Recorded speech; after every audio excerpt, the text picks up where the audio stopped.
my screen. Her smile, it shines so bright. She's a queen with every scene. In the morning or the night, recipes and good vibes flow. Every video a gem. Her confidence, it grows and grows. We're inspired like her friends. Unstoppable Flora, she's got that power, spreading her aura, blossoming like a flower. Through the highs and all the lows, she remains so strong. Her spirit always glows. She's where we all belong. With every like and every share, we feel her energy. No storm too strong she can't bear. She's setting us all free. Unstoppable Flora, she's got that power, spreading her aura, blossoming like a flower. Recipes and good vibes flow. Every video a gem. Her confidence, it grows and grows. We're inspired like her friends. Unstoppable Flora, she's got that power, spreading her aura, blossoming like a flower. Through the highs and all the lows, she remains so strong. Her spirit always glows. She's where we all belong.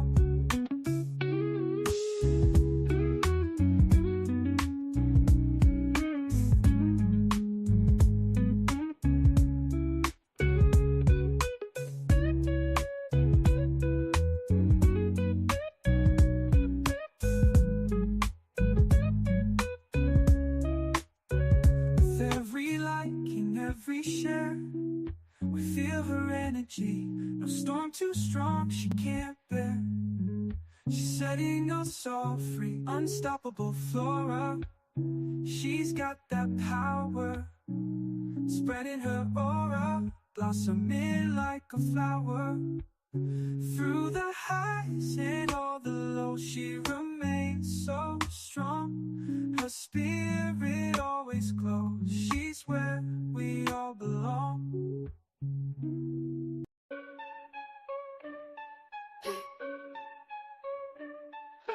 Petals got power, Florabella stands tall. Every drip, every drop, watch the haters fall. Candle sharp as thorns, ain't taking no mess. Scroll through her feet, feel that queen's finesse.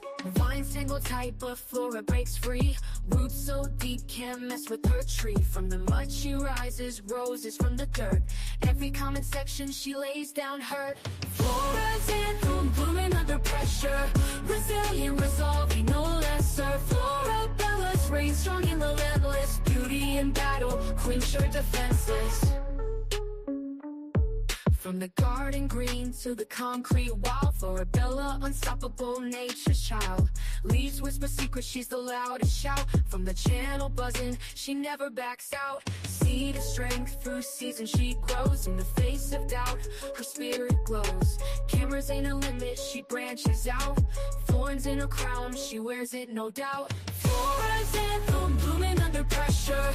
Resilient, resolving, no lesser. Florabella's reign strong and relentless. Beauty in battle, queen sure defenseless.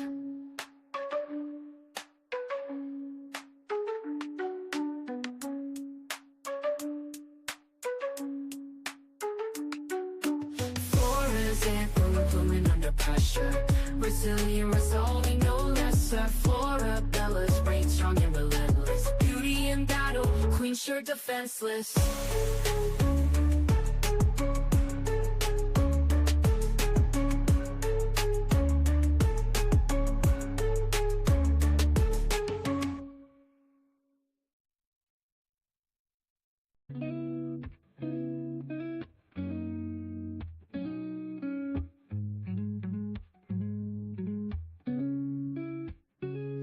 Florabella on my screen.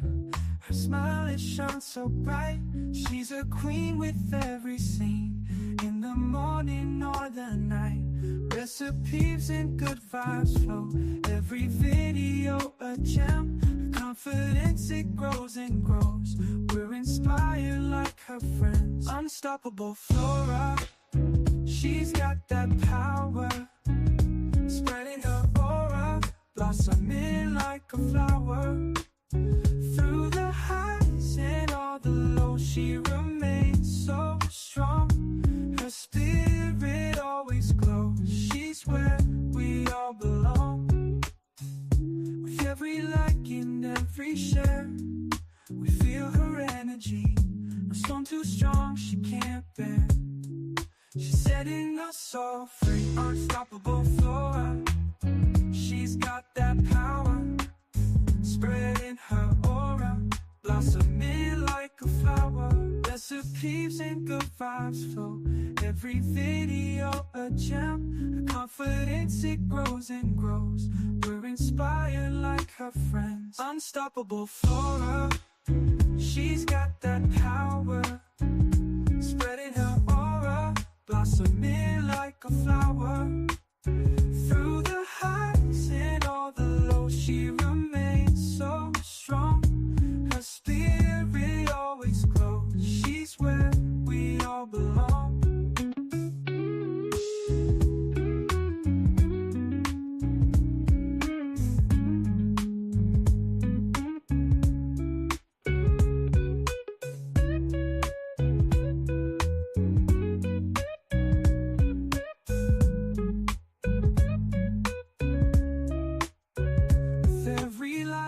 Every share, we feel her energy. No storm too strong, she can't bear. She's setting us all free. Unstoppable flora. She's got that power, spreading her aura, blossoming like a flower. Through the highs and all the lows, she remains so strong. Her spirit always glows. She's where we all belong. Talk to someone else, cause I can't talk to bro boy. I can't talk to bro boy. I can't talk to bro boys. I can't talk to bro boy. I can't talk to bro boy. No, I can't talk to bro boy. I can't talk to. That nigga's crazy. Hopping in, bitch, and I saw it to be. Snakes in the grass, so they harder to see. My brother would give up his life to the O. He told me he'd go be a martyr for me. Said that she ready to corner the 6. I hit up Pauline and charter the P. Ain't really leave, but I'm back. I'm back. I'm back. I'm riding around in Atlanta with Sav, cause that nigga been going harder than me. Nothing to change, I'm just harder to please. Ferrari is making an SUV. We ain't got a choice, we ordering these. Shout out Noel for recording the V's. He know where this shit about to go, cause nobody touching the flow. They say you alone at the top, but it's gotta be lonely below. You was getting ready to diss, but don't even mention the hoe, and don't even mention the foe, unless you was trying to go broke. Whoa, I got more strikes than Adidas. Yeah, I got the stripes for fuck. I don't chase bitches, I leave them. Flow screaming like I'm I don't get mad, I get even. Treat you niggas like a puzzle. I don't get mad, I get even. Treat you niggas that you whoa. All that foundation she wearing, she thinks she QC. Telling I might sneak in and shoot with me. You must be Coach K, cause you ain't P. I'm on the jet like my last name Lee. Two sticks in my hand like I'm playing a Wii. G-Block babies will spank you for free. We rough niggas up, now they begging for peace. baby. Stepping on shit out in French in my toe. Morning I told, I'm so OVO. Halloween coming, he wanna dress up, but he don't need no costume, I'm turning on ghosts. She caught me mucus, I stay in her throat. See, hit that boy, got his ass hitting notes. My niggas were mad, So you know where this shit about to go, cause nobody touching the flow. They say you alone at the top, but it's gotta be lonely below. You was getting ready to diss, but don't even mention the hoe, and don't even mention the foe, unless you was trying to go broke. Oh damn, man, you niggas is the worst. Savage snatch you out your crib, then drop you in a hearse. Baby, please, make me nervous. Stop reaching in your purse. Nigga went and bought a house when he could've bought a verse. Niggas dumb as fuck. Imagine if I did that stupid shit when I was coming up. My crib feel like a hedge fund. I be in here just thumbing up. No, I'm S1 till I'm done fucking London up. Niggas made me nauseous. I had enough of bro boys. I can't talk to bro boys. I can't talk to bro boys. I can't talk to bro boys. I can't talk to bro boys. I can't talk to broke boys, I can't talk to broke boys. All you niggas make me sick. All you niggas rapping about the bricks and the licks. Then I hear in real life you living with your bitch. I can't talk to broke boys, I can't talk to broke boys. I can't talk to broke boys. I don't want no combo, I don't got no time for niggas posting mansion, living in a condo. Y'all be make believing, I cannot relate to ya. I can't talk to broke boys, I can't talk to broke boys. I cannot believe y'all was dissing on a old boy. I can't even think of how you came up with that flow, boy. Please talk to someone else, cause I can't talk to broke boy. I can't talk to broke boy. I can't talk to broke boy. I can't talk to broke boy. I can't talk to broke boy. No, no, I can't talk to broke boy. I can't talk to Doctor?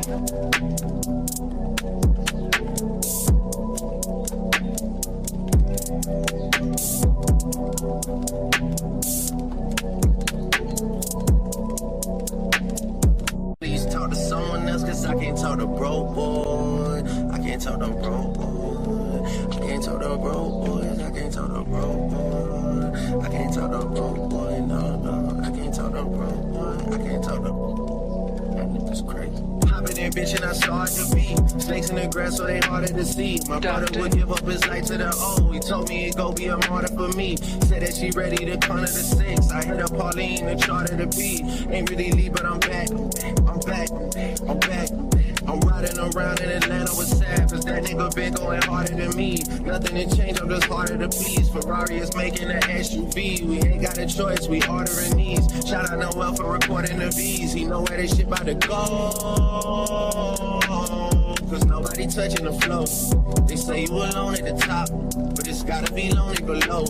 You was getting ready to diss, but don't even mention a hoe. And don't even mention a foe, unless you was trying to go broke. Whoa, I got more strikes than Adidas. Yeah, I got the stripes, you fucking bitch. I don't chase bitches, I leave them. Hoes screaming like I'm just.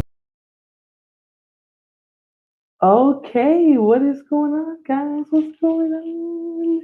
It is me again, your girl, Flo, and I have Sin with us Hi today. everyone. Hopefully, you guys have been doing me a favor and checking her out. What is going on, TWI admin? We have Front Porch in the building. Read the word Roro.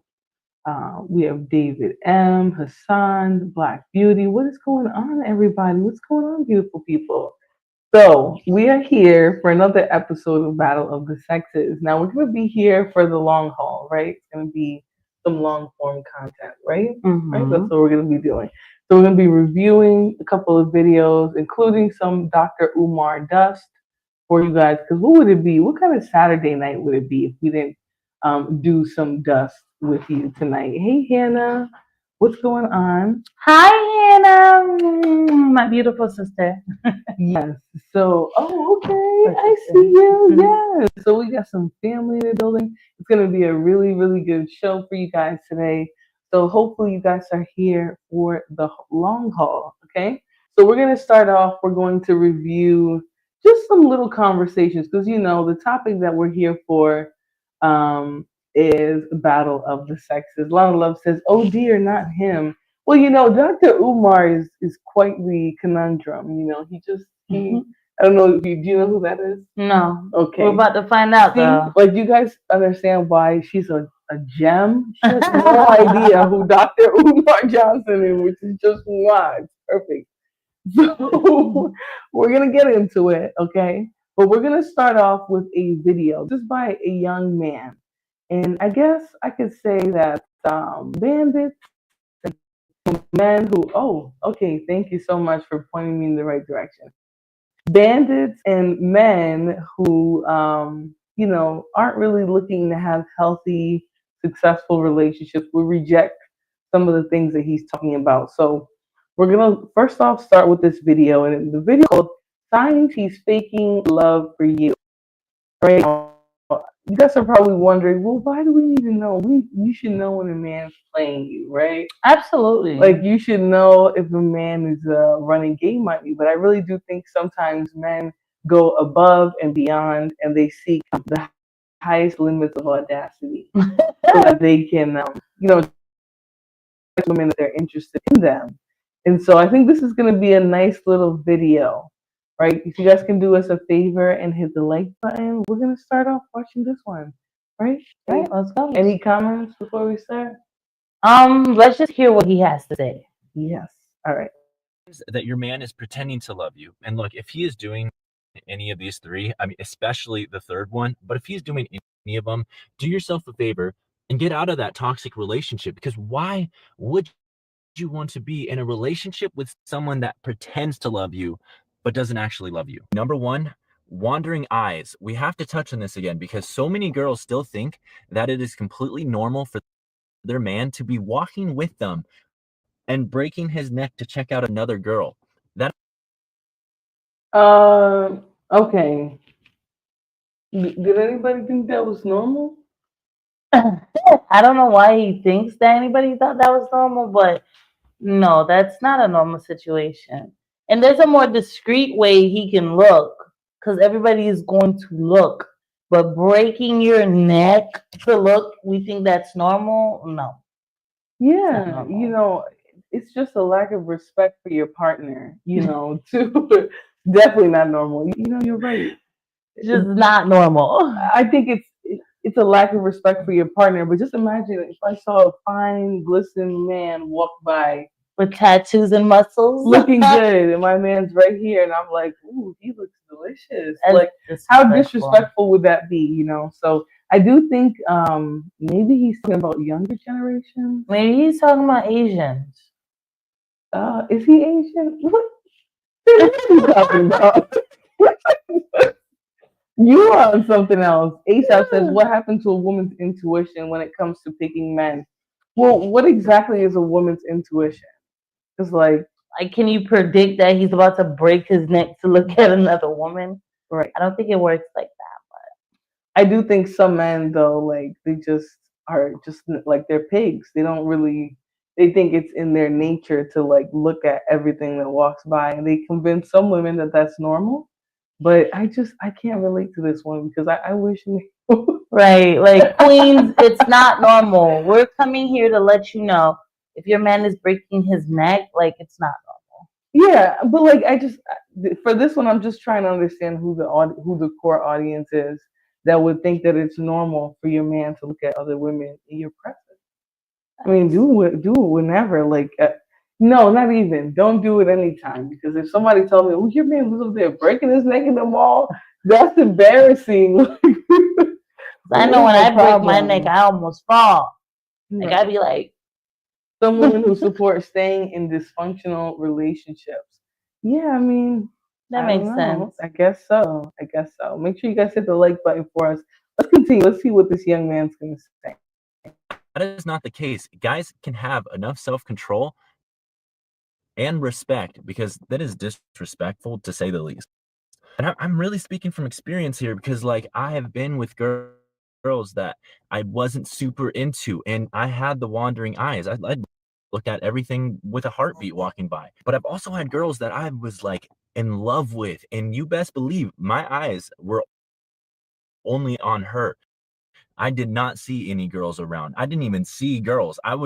She was the only girl in my world, the only one I saw. That's how it should be if they really are in love with you. Number two, and it's gonna tickle someone's testicles. You know what I'm saying? Like, this is gonna be a ball buster right here. The ladies are gonna hear this one and they're gonna realize how trash their man really is. You're doing all the work. Another sign that your man is pretending to love you is he puts in no effort and makes you put on the effort in. Like, that's like, you're the one texting first. You're the one initiating dates. You're the one initiating the sexy time. You're the one that's trying. And I do think sometimes you can end up in a relationship where maybe it didn't start out that way, but then it phases into where like you're the one that's seeking everything out. I think, and that's where it's important, because we're going to talk about detachment a little bit later. But I think that's where it's important to do, like, take a stock of where you are at, right, in the relationship. Do you feel valued? Do you feel like that person is putting you first? Like, are you getting effort? And I think at some point, if it changes and you're not getting effort, you have to be willing to walk away. You can't just stay there in their mediocrity when they know they didn't do that to get you in the first place. I think the problem is a lot of women, they hold on to that feeling from the beginning. that like hard effort that the man put to get them in the first place. How would a woman feel? How do you feel like being a queen? You know what I'm saying? That you're the one that's initiating the text message. But You're the one. what if it changes? Like what if Right, like you in the guys, beginning you weren't like that, and then let's say all of like a for the sudden, first year before you guys move in together, hmm he's always pursuing you. Then you move in together, and now like you gotta text him. Maybe he feels like because he's around you all the time, you don't gotta put in the same effort. I'd be cray cray about that. Like, Yeah, like that's what I'm excuse saying. me, I will be like that. like what? We're not gonna play those kind of face cards. I do think some men get like complacent and they feel like, oh well, I I already already got got this. her. Yeah, I don't gotta hmm do nothing. Excuse me, David. What did David say? Flo? David says Mhm. dates are a waste of time. And David, the quality of women that you're gonna attract that don't require dates, Is the ones that's you're gonna get. It's just that's that's all we could say. right. Those are the ones that you're gonna get. And that applies to any man who's getting a woman that he doesn't have to court. The quality that you're gonna get is going to be what you're gonna get. Yeah. So, but let's continue. I do want to hear him out. He's just a young man, so I think he's sounding very reasonable in his reasoning. I do think David, you're not going to get a date that way. You might get a sucky $5, but Or maybe we should ask David, what do you mean by that? Why do you feel like dates are a waste of time?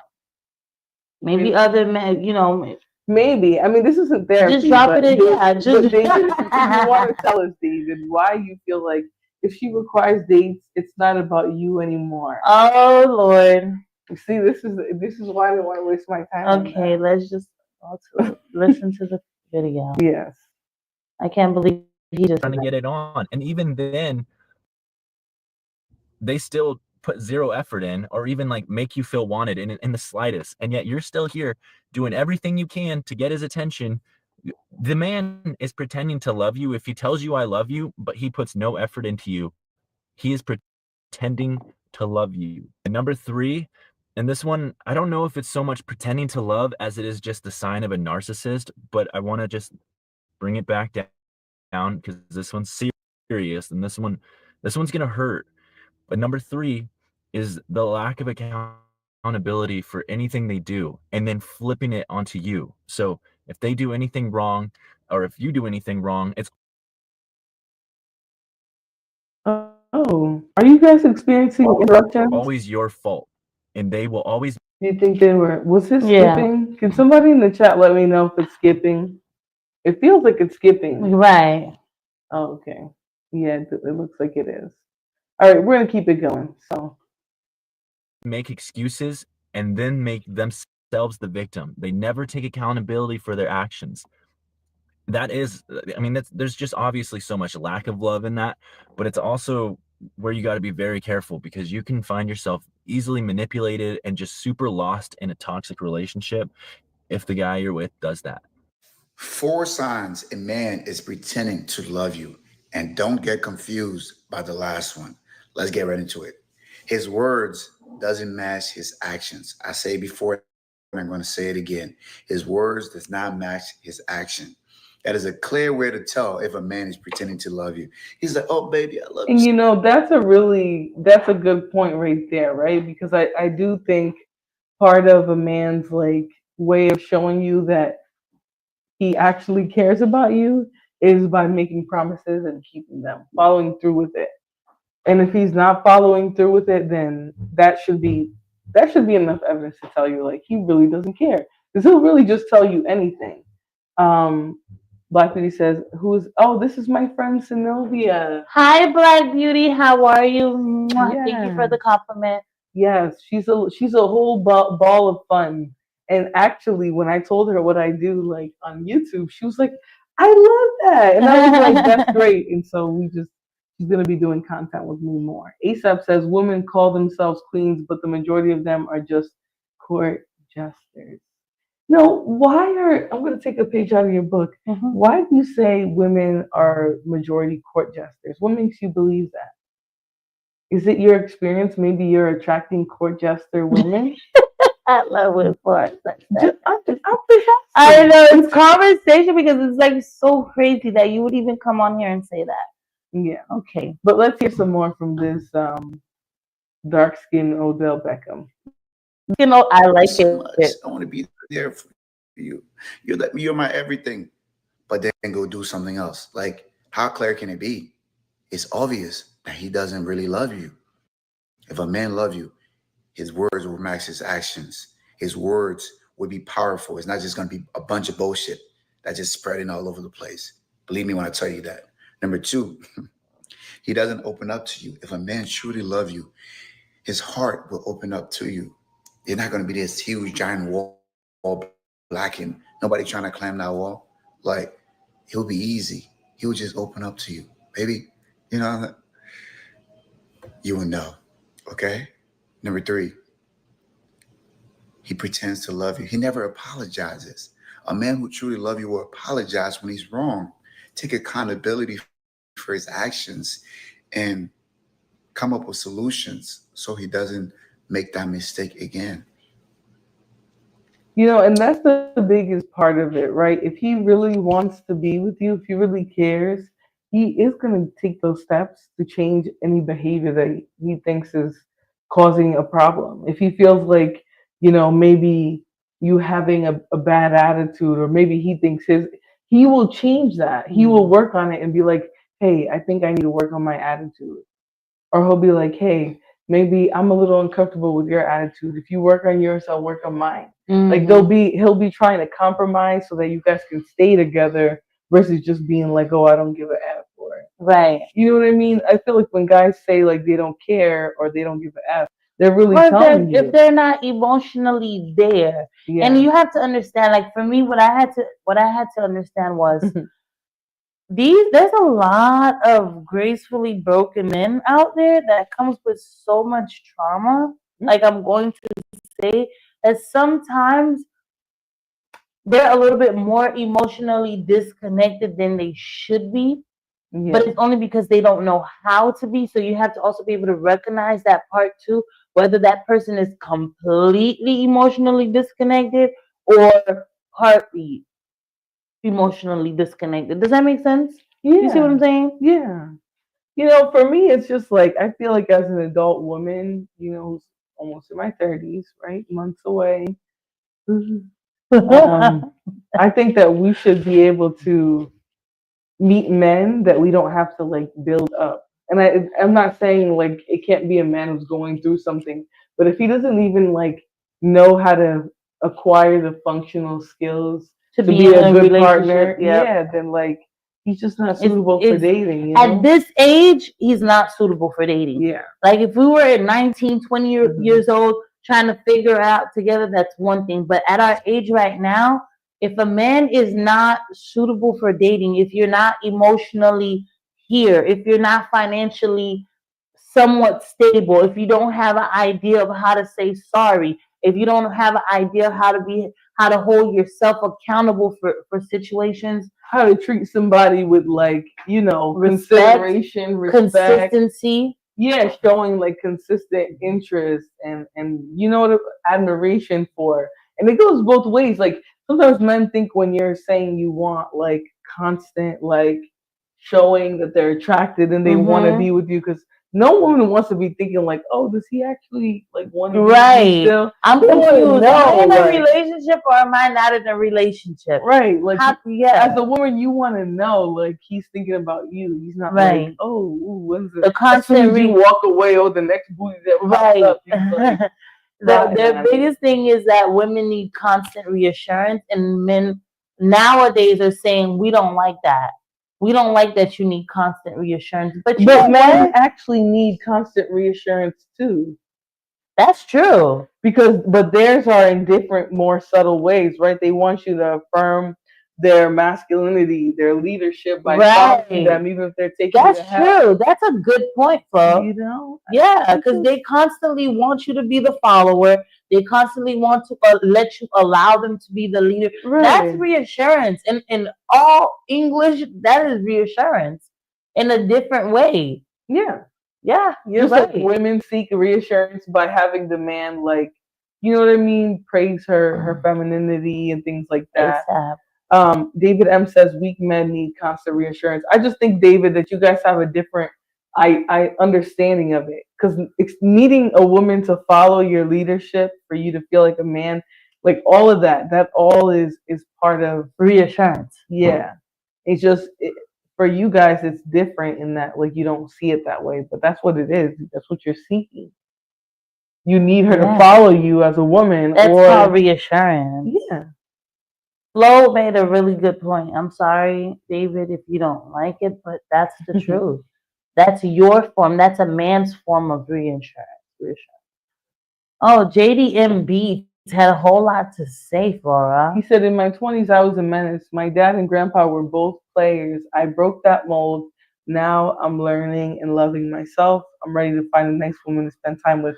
But you know, the thing though, JDM Beats, is now you expect a woman to accept you now that you've been ran through. No, he said that he broke the mold. He's learning and he's loving himself, and he's ready to find. Meaning, he's in his 20s. But what I'm saying is, if he's referencing his dad and grandpa, that means in some way he entered like the field of dating in that player mindset, and then he realized, no, I don't want to carry this on. Right. So he's probably been kind of run through. I hate like. I don't want to put it like that because he's holding himself accountable, and I like the fact that he's able to come and speak his truth. But I also want JDM Beats to know that Flora and I have a semi-dating meetup. If you're interested, just, inbox. We're not inviting people from this. No? I mean, if they want to come to Rhode Island on March 5th or something, sure. Right. No. Not on the channel, you would have to be at that location. That's true. But we never know. Needing validation, stop seeking validation, fellas. David M., but you're not gonna stop getting men to seek that, because otherwise what are they seeking? Men's validation? Other men's That's what I was trying to say. Like, if you're not down for how the women is handling it, are you okay with seeking man's validation? It seems like that's what they want now. But if you guys want each other, then you can just say that. Just tell women that's what you want. So like, we don't value women's opinions or anything anymore. We just want to listen to men all day. If you just tell women that, I think they would get it. But anyways, let's continue with this video. Listen, if the man you're talking to never apologizes about anything, he feels like he's always right, he does not truly love you. And if he does his last one, then he has no self-control. He openly flirts with other people in front of you too. Oh, I'm just a natural flirt. It's just my personality. That's disrespectful, okay? Don't be flirting with all these people. Eyes wandering all over the place when you're with your wife, with your girlfriend. And this is where I have to wonder, like, what have some women allowed men to think? Because I wish a ninja would, like, I don't want to say that, but I didn't want to turn it on for a second, but I wish a man would flirt with somebody in front of me, like, beat your ass. I'll beat your ass. Like, where I can't even chime in on that, to be honest with you, because it's like, I don't know. I hope you guys can feel my vibration. Like, sitting with you and you're flirting with another woman in front of me. I don't know. Yeah. I don't know. I think the African would go. I just think that man is welcoming whatever fisticuffs into his life possible. Why would he be doing that, Right. But anyways, all right, let's listen to the man. These ones. Don't do that. They don't truly love you for doing that stuff. They're pretending. I'm telling you. Come on now. 3 things a guy does when he's pretending to love you. Some of you know exactly how hard it is to tell if a guy is pretending to love you when you're in a relationship with them. But there's always going to be some inconsistency between his actions and what he says. So here are the signs that your man is faking his love for you. Number one, he is only affectionate when he wants something from you. Real affection is not based on what someone can get from you. So if he's only being sweet because he wants money or a favor or something in the bedroom, then that's basically a transaction and a sign that he's not actually invested into your relationship. The second sign that he's pretending to love you is if he has wandering eyes. So if you notice him checking out every girl when you're So that's a pretty constant one, right? If It's you, the same guy. huh? Is it the same guy? Yeah. It doesn't look like the same guy. Mhm. Sometimes you like people look alike. I don't know if that was the same guy, but yeah.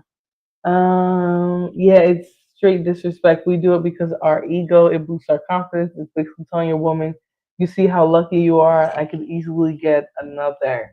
You know, honestly, I don't know why men think that's like a good thing to do. Because women can do it and we can do that better. And we could definitely do that better. It doesn't make any sense to look how lucky you are. Right. No, sir. You can have No. You're not the prize again. You can have a bandit in You gotta tears. pull this out for them. Right. Men that just want to be baddies. Oh, it's all the way over there, guys. Men want to be the baddies. Like, no, we can definitely do it better. There's no way. We can go out and every guy that comes up to us, we say yes. Well, it's not even just that, or just the volume of people who would come up to us versus them. You know, because men think they're all that in a bag of chips until they see you in public and them in public. And more men are going to approach me than women are going to approach you. Yeah. I'll tell you that. And you will be sick out of air. You see, you know, and that's just the law of attraction, right? Women tend to attract, you know, a man can be hideous and still go after a woman, but a woman who's hideous and unkept isn't going to have, you know? Right. You know what I mean? It's just not the same. A man being inconsistent means his game is not structured and doesn't have a plan. Not even just that. I think that when men are inconsistent, they're telling you that they don't value you. Right. Because when they want something, they will become consistent. They'll Very be the most consistent. organized men in the planet at that point. Some of these men will become CEOs, you know, Fortune 500 engineers and shit, like behind trying to get. But it's true. That is the truth. Yeah. So, anyways, let's hear some more. I think this might be the same guy, but a different video. with him, then that means he, one, doesn't respect you, and two, doesn't have enough self-discipline.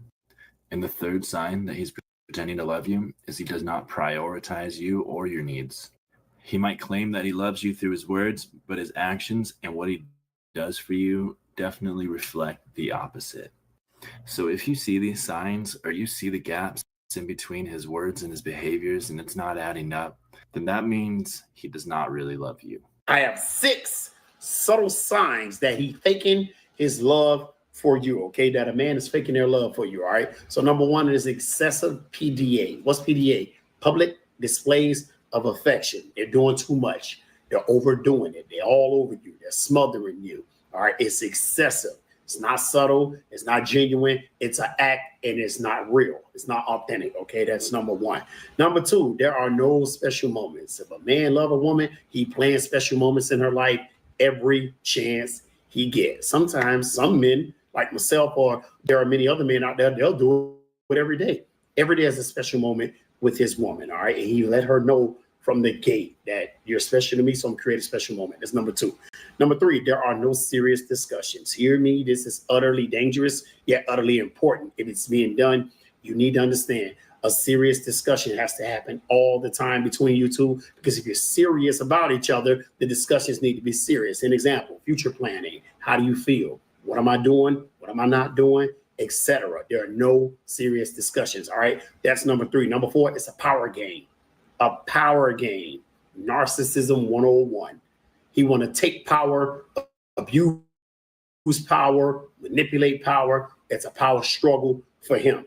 Many women out there these days, and men, But many women are dealing with, dating, and probably married a narcissistic man, and they're catching hell right now.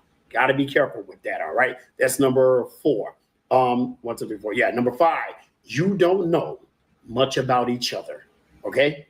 You don't know much about each other. This is why you have to be careful with speed dating. I'll speak on that later on. God spare my life. Speed dating. Y'all don't know nothing about each other, but y'all official. Y'all a thing. You jump from first gear to 6th gear. You're in overdrive and you don't even know him. Got to be careful with that. Don't be led by your flesh. All right. And the final one is sex is the only thing that's keeping y'all together. That's why you catching hell. 6 subtle signs that he thinking his love for you. I'll fake like I'm in love with you if I can keep getting it. I'll keep driving the car if I can sample it. If I keep test driving it and I don't have to make the purchase, I don't have to buy it, I'll keep doing it. And many women out there right now are with a man that they should not even be with because they keep letting them test drive the car. You keep having sex with him. That's the only thing that's stopping him from buying the purchase. Well, making the purchase and buying a car. He's not going to go all the way with you. He's not going to marry you, not going to lock you down. He's not serious about you because if he keeps sampling the milk, why do we need to buy the cow? Now, here's my one thing, okay? He's not necessarily wrong. If you lay it all out on the table, a man will take it and eat it up and leave what he doesn't want and then walk away when he's all done, right? Facts. He got a meal out of you. You were a lick, a snack.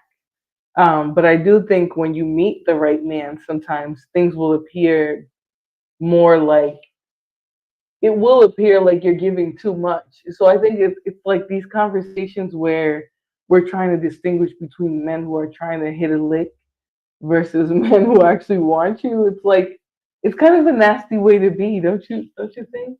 Yeah, that's true. I think it's a nasty way to be. But again, some of these things you won't discover that until you've given yourself up. Yeah. Until you've already given your flower and all that good stuff. So But that's what I'm saying. They're telling you like, oh, if you give it up, why you gotta buy the milk if he got the cow? Why he gotta get the cow if he got the milk? It's like these types of advice are just so surface level. Like if you're a 30-year-old and you feel like you can't be with a woman because you slept with her, you can't marry her because you got her already. Like what type of relationship are you in? Like, who are you dating these days that you don't have sex with them? That's what I'm saying before you get married. Let me find out. You can't even see it. Can you imagine just getting married to somebody that just because? Oh my God. Hey, Shiesty Bum, what's going on, boo? This is Sugar Bum's evil twin. Okay. Hey, Shiesty. But yeah, I just feel like there's too many. Like, I feel like men who put up all these like random barriers, they don't want women. Like, they want to marry a man. You won't know. Seriously, you won't know what you seriously gotten yourself into until you experience, explore. Like, and once you've experienced and explored, then it's like, okay, now I'm with the program. Now I understand. Yeah, I just like at the same time, I'm just thinking like, what type of man am I gonna be with where like we're not having sex, like I'm not testing something out, and then like come to find out we get married and like you don't got it like that. You know what I'm saying? Like now it's a waste of time, and I just feel like why are we even pretending that we're not adults? Like you can very easily say you don't want to be with somebody. You don't have to like play these weird games. I think as an adult, once you get into like more adult relationships, yeah, you shouldn't just be busting it down like on the first date. Not to everybody now, Queen. Hold on. Not to everybody. Not to everybody. You were talking about taking somebody serious, being in a relationship. That's what I'm saying, with somebody, but when they break it down like this, they make it seem like that relationship, the seriousness of it doesn't matter because there's no ring or something. Like, I don't know. Men are kind of weird about some stuff like this because I don't think they live by this. But let's continue. All right. So those are 6 total signs he's faking his love for you. Bye. Signs a man is pretending to love you. So why does a man pretend to love? Well, because he wants to avoid being lonely, or he likes to manipulate you, or just because he sucks and he needs you for validation. So signs he's pretending to love you. Number 1, he keeps bringing up his ex. So maybe he just keeps talking about how awful she was in the relationship, or he keeps comparing the two of you by saying how much better you are or worse you are, or whatever he's blabbering about. It's a pretty bad sign when he keeps bringing her up instead of just leaving her in the past. Because, like, why do you still need to be thinking about her when he's got you now? Number two, he holds a grudge over you. How is he going to hold something over your head and I mean, and that's the biggest sign. Like, if you're with somebody who's always talking about their ex, like, I wouldn't be able to deal with someone that constantly keep talking about their ex. yeah, Like, it's just, you're slow. yeah. Then you should just go to your ex. I have no idea why your ex is your ex. Yeah, and that's a bad sign that they haven't let go of the relationship. Yeah. So, like, some people will think, oh, they're just trying to, like, they have PTSD. They're trying to, make sure they don't find that in their next relationship. No, then don't be dating. No, yeah. If you're not ready to date, just don't date. Right. But there's no not letting go of your ex and constantly keep talking about your ex. David M says, I can't take a woman serious on the first date. I don't know you. See, and that's why I think you're kind of slow, David. And not because I want to be mean, but obviously you don't know the person. But if you've asked this woman on a date, that's because you want to get to know her. And if you're automatically going into this like, oh, I'm not taking you serious, then unless he's dating without any intentions. Yeah, and then you're gonna get what you're gonna get out of women, which is some of them are probably gonna think you're a clown. Maybe they'll actually play into it, and when they realize you're playing around, they'll just check out. And it's like, what's the point in that? What's the point? Are you just dating for fun, for theatrics? Now I'm starting to wonder who's fronting the bill. Is it the chick or is it you? Right. That's after a date. Like, who's paying for it? play the victim for why he can't try or be romantic or work things out with you? And even worse, he might make that the reason or an excuse for why he can treat you bad and do mean shit to you instead. And then he'll tell you that he loves you when he obviously does not.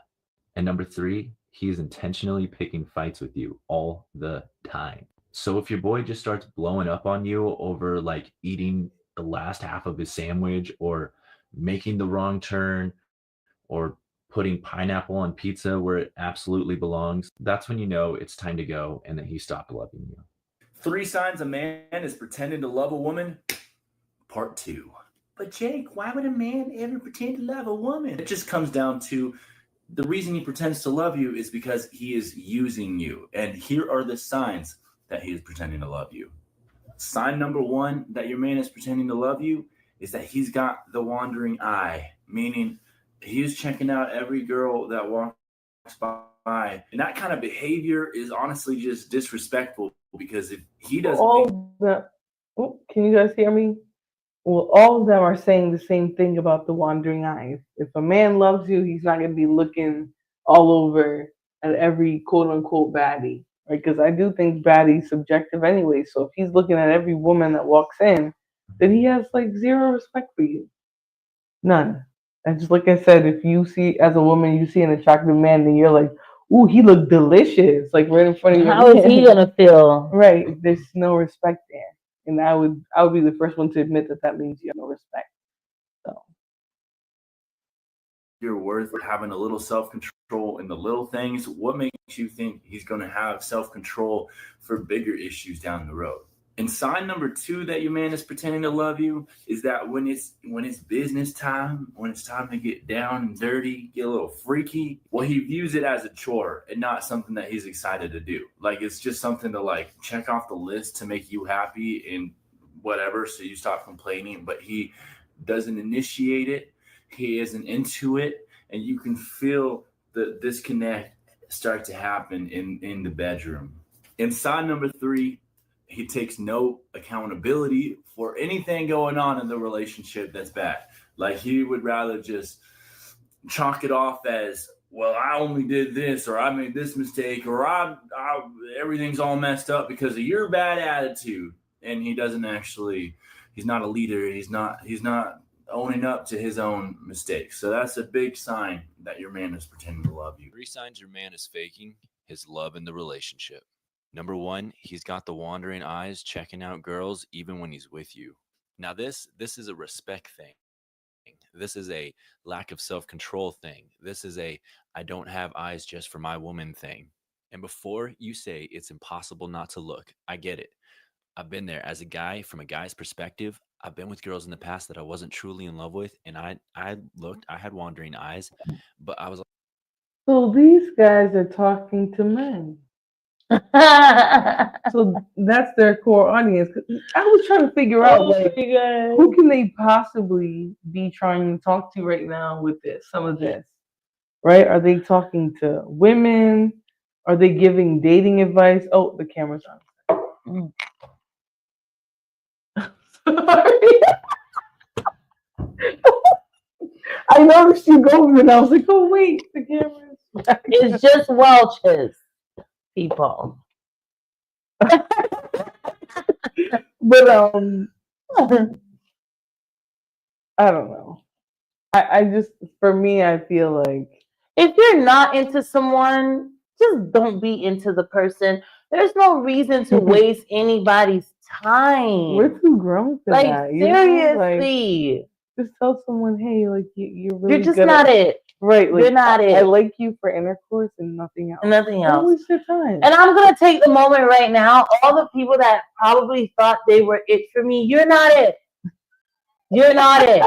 If you're not here with me right now, if you don't have like a place with me right now, and you know you should know your place, you're not it. Not So I don't you're want to. not I don't it. want to sugarcoat Public it. service announcement. I This is don't a public service announcement. I don't want to sugarcoat it. I don't want to be mean. You're not it. I'm so sorry. And let's move forward. Niggas only around for convenience. Hold on. Yo. I got some media assets for you guys.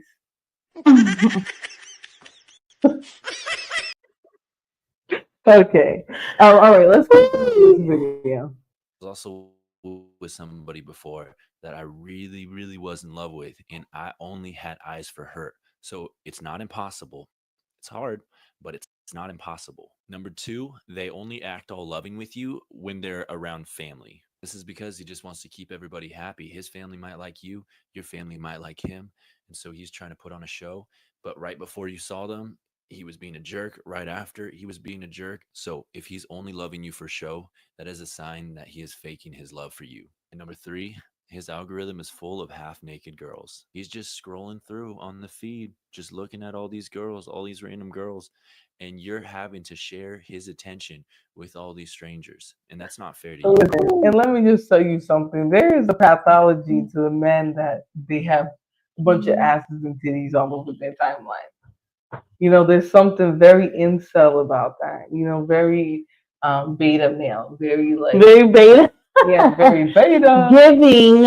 Right. They Men, want to be baddies. they want to be the baddies. Okay, that's what it feels like. You want to be a baddie? That's what you're gonna do. Emotional damage. Oh my God. Okay, sorry. Too many bloopers. But yeah, you know, and the rest of this video is sort of just like a turn around. They're all saying the same thing. Mm-hmm. He got a wandering eye. If he's not taking accountability, if he's not working through problems with you, it's all signs that he does not care about you. He doesn't value your relationship, right? He doesn't take you serious. Those should be common sense, but I understand sometimes we get caught in the whirlwind of a relationship and we don't realize what's going on. That's true. All right, let's move on. We're going to move on to how detachment trigger a man's emotions. And this is by a very popular YouTuber. I forget his name. I'm going to get in a second. Isn't But his channel name is Mindful Attraction 2.0. And I think he does really good videos. I've seen his videos on other topics, but this one is about detachment. And I think he's probably one of the best to describe this because he doesn't talk about it just like, oh, just ignore your man's text messages all day. You know? Right. Like you don't care about some of these things that you guys are telling women to do and telling men to do, it's kind of impossible. Like, how do I just ignore your text messages all day for real? Like, I don't want to pick up the phone and be like, da, da, da, da, da, da. Right. Come on. And that's what I'm saying. You know, I think those are really unrealistic. But I think he does a really, really, really, really good job of breaking this down for what it is, right? About how you have to be willing to walk away when a relationship is no longer suiting you, right? That's true. That's the detachment. And he talks about grieving in a way that actually finally makes sense. Oh, we gotta listen to this. We're gonna. Sorry, Flo. No, go ahead. Before we get into it, I wanted to take the time and tell Joshua, thank you so much for subscribing. I did get the message that you left, the comment that you left, and we appreciate you. Absolutely. Yes, Josh. I appreciate you for supporting my great friend. Thank you. Okay. Yes, she's going to be a hit in this dust ball sector and in many sectors to come on YouTube. Honestly, Sin is like one of the most fun people ever. So, we're going to be doing some more fun stuff around here. David M says your mic is crackling a little bit. Like snap, crackle, and pop, or crispy treats. Rice Krispie treats or snap, crackle, and pop. Let me put you guys down here and see if that makes a difference. But yes, we have individual mics. We're gonna be doing more content and things like that. But anyways, let's get into this video because I really think that Mindful Attraction 2.0, they get down the best about how you really have to be willing to walk away from a man. Sometimes you gotta show him, I'm going to leave. Yeah. And that doesn't mean just leaving because of every argument, but I'm saying when they really cross boundaries, when things really, really get hard. And you have to go. There's no respect, there's no love. Then, that's when things really do have to move forward. You have to leave, you have to find something else, whatever. So this is where you would practice attachment. So let's get into it, guys. Nothing will put the fear of God in a guy more than a woman who's able to detach. The best type of woman, I am telling you, this is literally the best type of woman to date, is the woman who loves hard, but also has the capacity to suffer through detachment. Meaning, they can love you with a love that is painful, but they're also willing to detach themselves from you because of how high their self-esteem. And this is great because this triggers the toxic men to expose themselves. If they sense that you're able to walk away, that you have some conditions, that if you do this, I'll leave you, that my love is not conditional, the detachment, the peace that emanates from you, like literally radiates as like a kamehameha and pushes the wrong guys away. The problem is that pushing them away, they'll say you're boring, right? They'll say you don't love hard, you're detached.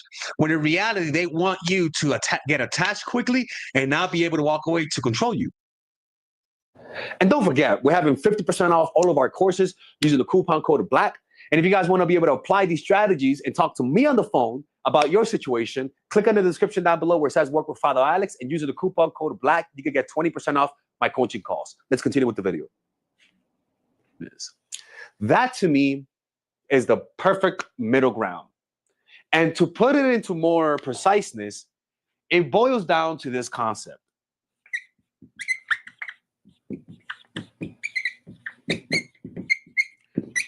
High intention, low attachment. What does it mean? The high intention is the part that you have the capacity. And this is a really great way to break this down, right? High intention meaning you actually are seeking something real, right? You're seeking love, marriage, commitment, things like that, right? And so because you have that really high intention, you will be able to detach quickly, because you don't want to be attached to those things that can keep you in a bad relationship, that can keep you away from somebody who will actually commit to you and things like that. Actually love you for real. Yeah. Look at David M says, sounds like playing games. I would say that it's more playing games to, be deciding, hey, if somebody sleeps with me, I'm not going to marry them. Wasn't David the one that came with the word broad? What was it? David. I don't know, maybe. Who was saying broad the last time we were? I don't know. We'll see if he does it this time. If he does it this time, we'll send you to the shadow realm, David M. because we don't want any of that here. But I think he's describing detachment like if you have a high need and want to be in a long term relationship, then you should actually be willing to walk away from more people because Mm-hmm. less men, less whatever your opposite is, whatever you want to be with, the less they're going to actually come with that. There's going to be a lot of Mm-hmm. people willing to play games with you just to get a taste, just to see who you are, just to even take advantage sometimes. Mm-hmm. So it's like, yeah, you have to be willing to walk away because sometimes you might meet somebody that you're physically attracted to. You like their personality, but like they have something beneath the surface that is not trustworthy. It's not Mm-hmm. good. And you might be attached to them. And you have to know how to say, hey, no, this good sex or, really not romantic, but really exciting relationship, I'm willing to walk away from that Mm-hmm. in order to preserve my self esteem and My my mental. value. Yeah, my mental, all of that. Mm-hmm. So, okay, let's continue.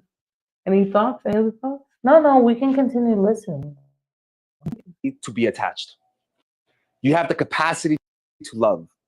You have the capacity to feel feelings, right? A lot of people are either or, where they're very attached and have no, they have high intention, high attachment, or high attachment and high intention. Very rarely do you meet people who can equally want you, but equally be willing to walk away from you. As a guy, that tells me that the attention that you give me is something of value because nothing lowers your value than a guy realizing that another guy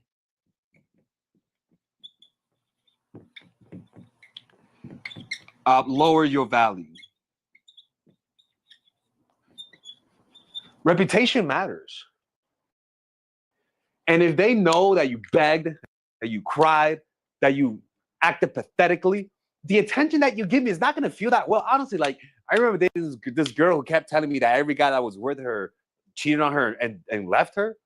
And I know I could be toxic, but hearing that, I was like, is there something I'm missing? Like why she legit looked like a fucking mafia's wife, like a mafioso's wife, like a Mexican mafioso's wife, legit stunning. But then when she said that, I was like, in my mind, I'm like, why is that? Well, it's human nature to not value what other people don't value. If they know somebody didn't value you, why should I value you? It's like if I know you bought this for $10, why are you trying to sell it to me for $20, $30, $50? It's kind of like that. Like a guy wants a woman who can love completely, but also detach. High intention, low attachment, right? Now, how do you do that? Well, first of all, when you meet people, you have to be grounded in reality. You have to understand that things end. It's under this delusion that causes people to go crazy because you're delusional. You are imagining that this relationship will be forever. And because you imagine that, your emotional reaction is such that if it doesn't last forever, it's almost like the whole world exploding into smithereens. But if you, from the start of the relationship, have a realistic understanding of how things truly are, that eventually things will end, your emotional response to situations ending will be with a lot less intensity. How do I know that? Well, because in Buddhism, we call this object impermanence or anicca, meaning this too shall pass. In Buddhism, when they say that whenever you think something's not, whenever you're under the delusion of permanency, when things change, you grieve because you feel like things changing a little bit, it's like losing it. Well, what you have to understand is that when you meditate and you observe, I'm checking my food, and you observe the sensations of the breath, and you observe emotions pass and go, you observe the desire to stop meditating, you observe the desire to do this and to that and do that. And if you stay still, you will notice through observation that things come and go, and that your desire to stop meditating arises and passes away, arises and passes away. And the more you see things arise and pass away, arise and pass away, the more you start to see the reality behind everything, that everything is impermanent. But love has a hardening aspect that will make you think it's always going to be forever. And the reason why that is because you are afraid. And that's a really important thing. I think being able to understand that sometimes relationships are going to end. It's not the end of the world. Somebody who you thought was your best friend or who you thought was going to be your soulmate, they might suddenly be out of your life. And although that's tragic, it's still important to remember that, things can move forward. It's not the end of the world. Sometimes what we do in our own lives is we catastrophize. We tell ourselves, hey, I thought I was going to marry this person, or I thought this person was going to be, or I thought I was going to be married for the rest of my life. And we're getting divorced 5 years later, 10 years later, right? There's that permanence that we were just not ready to let go of a lot of times. I think that can set us back in life, right? We have this, we're not able to resist, the need for our life to go a certain way. And that can be damaging. That can be damaging to your self-esteem. So it's really important to be flexible. Give yourself time to get closer to what it is you're looking for. Like, okay, let's say you want a knight in shining armor. Start by having expectations for the people you date, right? Being willing to walk away from situations that aren't benefiting you, that aren't, desirable to you. It's all about a process. You're not just gonna immediately go from dating pookies to dating, men who treat you like Juliet. So let's continue a little bit more in this video. You are afraid of losing the person. You are afraid of confronting your emotions. So because of that, you rather believe that it's going to be there forever. Because understanding that it's not going to last forever will cause you to have to deal with that reality. And a lot of the times, love is running away from reality. That's what love is a lot of the times, right? And a lot of the times, being needy and creepy, it is running away from reality. You know the truth. You know they're not good for you. But because accepting that truth will cause you to have to deal with uncontrollable emotions, you start begging, you start chasing, you start trying to control him so that you can control your emotions. And people sense that. And this attachment you have will cause this person to use that attachment as leverage. And he slowly but surely will start to take control over the relationship. And when I mean take control, that means that you completely delegate how happy you feel based on their reaction. Your happiness does not come from within. And because of that, you have no detachment. Guys are hypocrites. Guys want a woman they can have. Guys want a woman that want them, but also a woman that doesn't want them. And the middle ground is a woman that loves you, but that also, if you fuck up, I'll walk away from you. That's just the truth.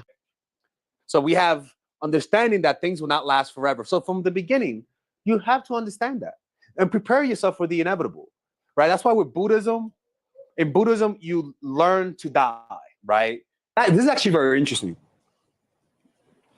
Is that when you start to detach, you become non-reactionary, meaning your reactions lower. They're not as intense. And because men are naturally insecure creatures, your lack of reaction is going to be noticeable. Like it'll announce itself like an annunciation, like a thunderbolt. People can sense when there's something off with you. Now, if they don't sense that you have created a little bit of distance, if they don't sense a little detachment, that's a red flag. That means they're not paying attention, or do they give a fuck? This works on people that genuinely like you and are paying attention, or toxic people who are always paying attention whether or not they still have power over you, right? And so you can get mixed results with these, but you'll know the toxic people get aggressive. right? The healthy people get romantic. They'll sense that now you're a little distant, you're not calling as much, you're not texting as much. Rather than get controlling, they'll get romantic. They'll start to do things for you. They'll give you a gift. Why? To get a reaction out of you, to see a happy face. You see, when you're always fucking happy, why do I have to impress you? You're like a golden retriever. A little treat here and there keeps you happy. Having that sensation that you are easy to please, but also a little bit difficult to please, but not impossible, like a flow state where it's not hard, but hard enough above your threshold. This keeps a guy in a romantic state of mind. And also it keeps him in a sexually competitive state because maybe he senses maybe you're pulling away because you found someone else. Who knows?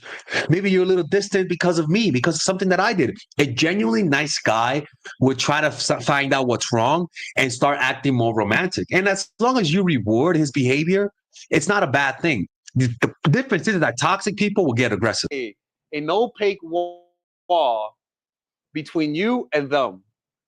And you can almost sense that they're acting.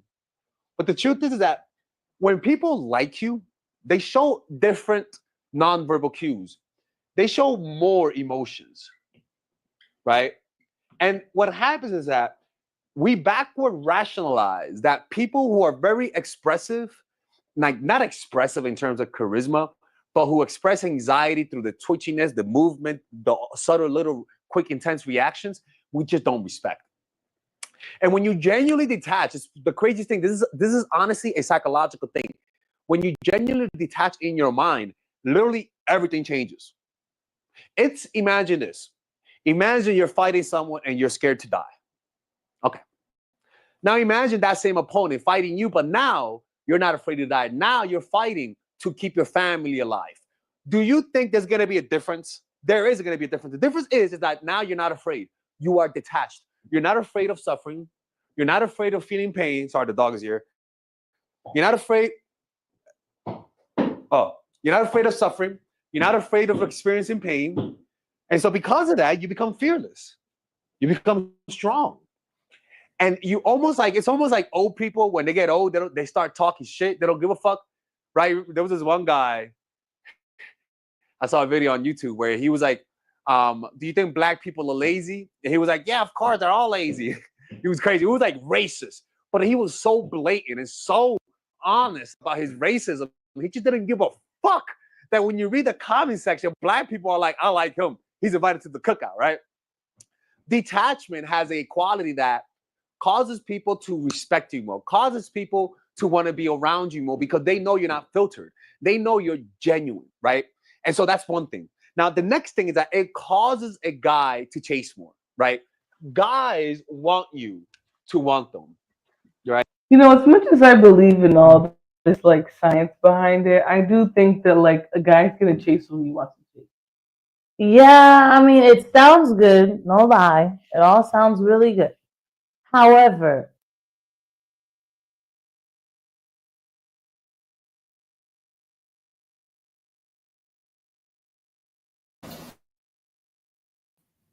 Hello, can you guys hear us? Can you hear us? Let me see. I think the mic might have died. It died.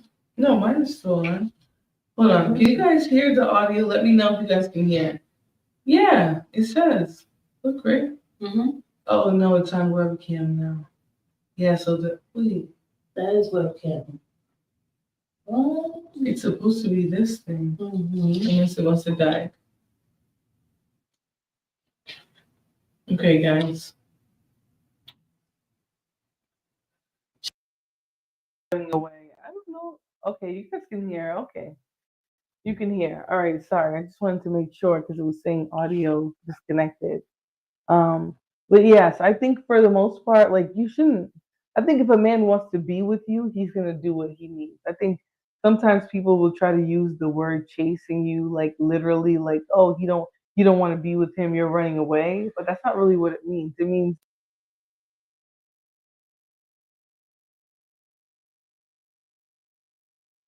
has turned off. Sorry, guys. It means the guy's willing to stand up and do the pursuing, like asking you on a date, courting you, things like that. I think that's what I mean when we say that. Okay, yeah, I knew it cut out. I don't know. I think maybe the motherboard of this mic died. I'm gonna have to work on this in the future. But I hope before that it was all good. The audio. Now we're going off the webcam, which is so there. Can you guys hear now? If you guys can hear us nice and clear, just let me know in the chat with a 1 or a thumbs up, whichever would be fine. The motherboard is dead, so.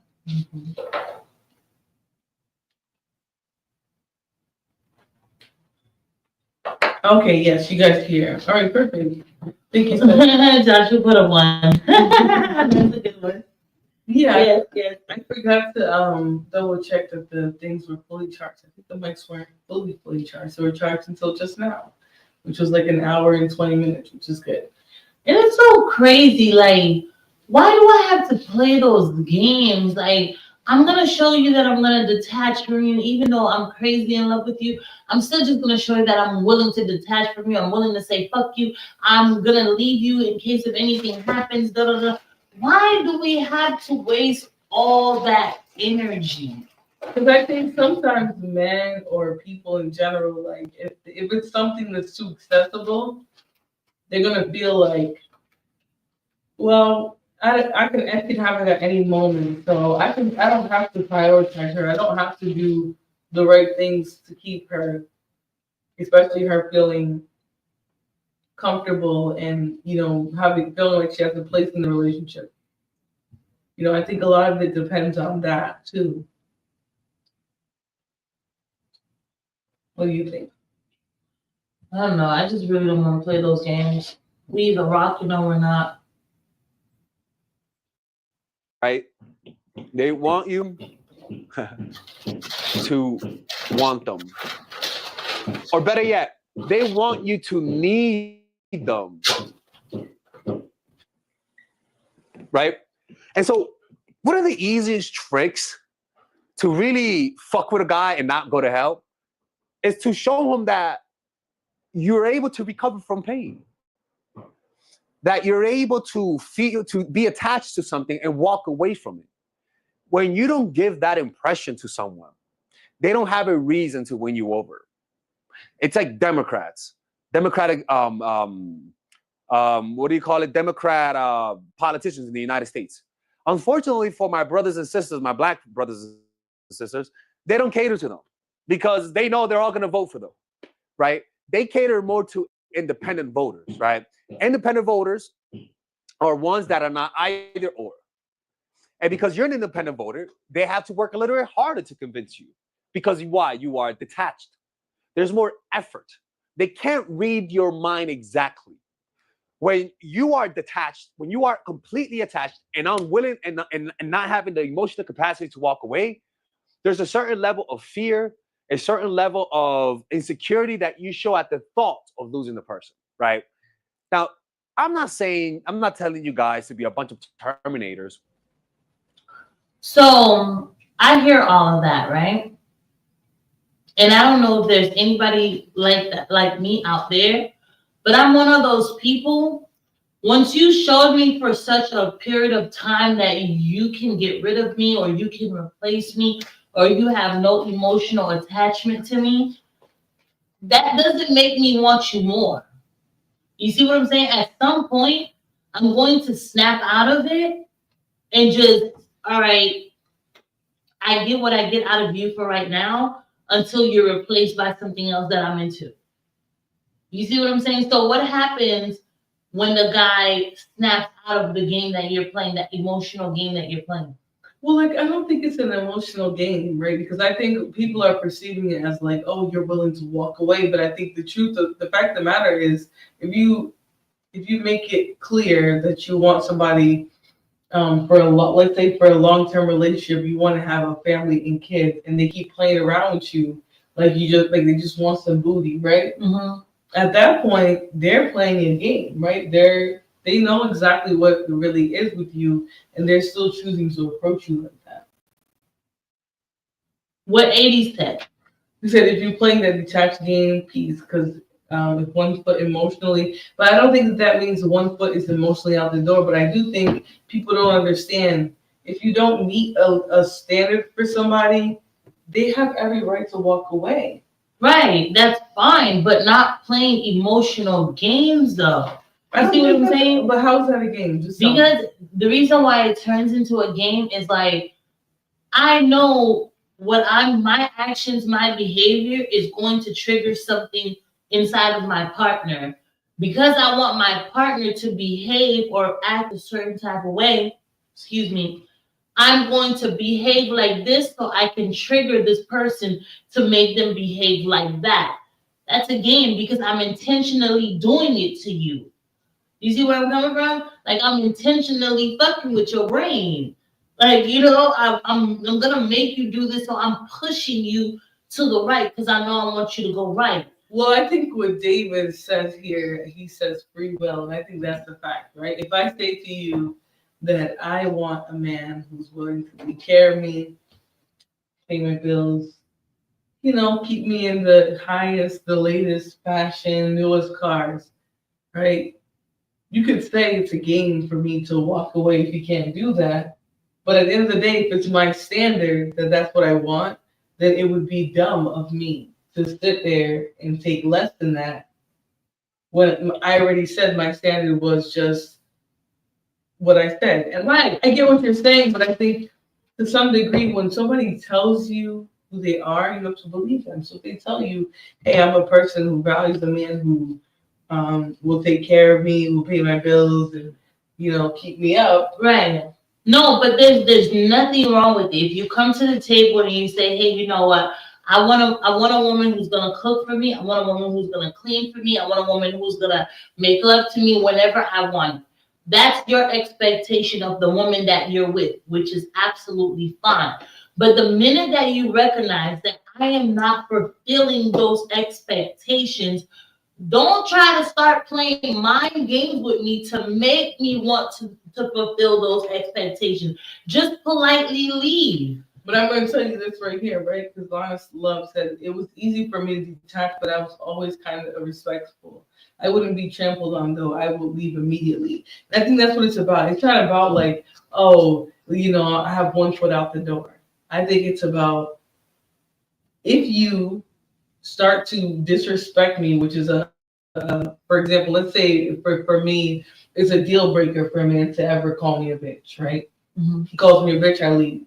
That's not me not being. That's not me being easy to detach or not being really. No, that's your deal breaker. That's my deal breaker. So that's what I'm saying. Like I think sometimes people will try to manipulate the fact that you have a deal breaker. Like, hey, if you cheat on me, I leave. But then they'll say like, "Oh, you just leave the first time you go through something." No, you knew. That's what he's saying though. But that's what that. Okay, we're gonna use your scenario as the example. Okay. Your deal breaker is if he calls me a bitch, I'm leaving. I don't care what the situation is. Now your partner knows that about you. Your partner wants to call you a bitch, but doesn't want you to leave, right? So what he does is he calls you a bitch, but at the same time quickly goes into defense mode where he's triggering emotional thoughts within you to make you not leave because he knew he wasn't supposed to call you a bitch. You see where I'm coming from? That's basically when I'm saying like you're playing mind games. Like, bro, you knew you weren't supposed to call me that, and you triggered something inside of you. Called me that and tried to trigger emotions inside of me to make me stay. That's mind games. But that's where your standards will have to stay firm and be like, hey, deuces, I'm leaving regardless. I love you, right? But you did what I told you not to do, which was degrade me, denigrate me in a verbal way, and I don't want that. So I'm leaving. Exactly. And leave. And that man can't say, well, you were just willing to walk away. No, you knew what the deal breaker was. Right. So don't try to come and trigger no emotions inside of me by trying to make me go left because you want me to go left. And when I do go left, you trigger something else inside of me to make me go right because you want me to go right. No, you knew that I didn't like that. And the deal breaker is you call me that, I'm leaving. Period. No mind games. But that's easier said than done, though, because sometimes you love your man and you love your woman. We're just saying, this is just our opinion we're putting out there for you. Yeah, but I also just want to say this. This is where you start to master detachment. Right. Can you walk away from a man you love because he's treating you wrong? Because he's triggering you. Yeah. I can. Right? Eventually I can. Right, but I'm saying like that's where you have to be realistic in yourself. Right? Eventually, yeah. Yeah, but I'm saying it's not, there's no fix all. It's not wrong if you can't. But you have to understand your limitations as a person, as a woman. Yep, as a queen. So that you don't set yourself up for failure by like telling yourself you can do all this and you really can't. You know what I'm saying? So that's true. It's all about that really for me.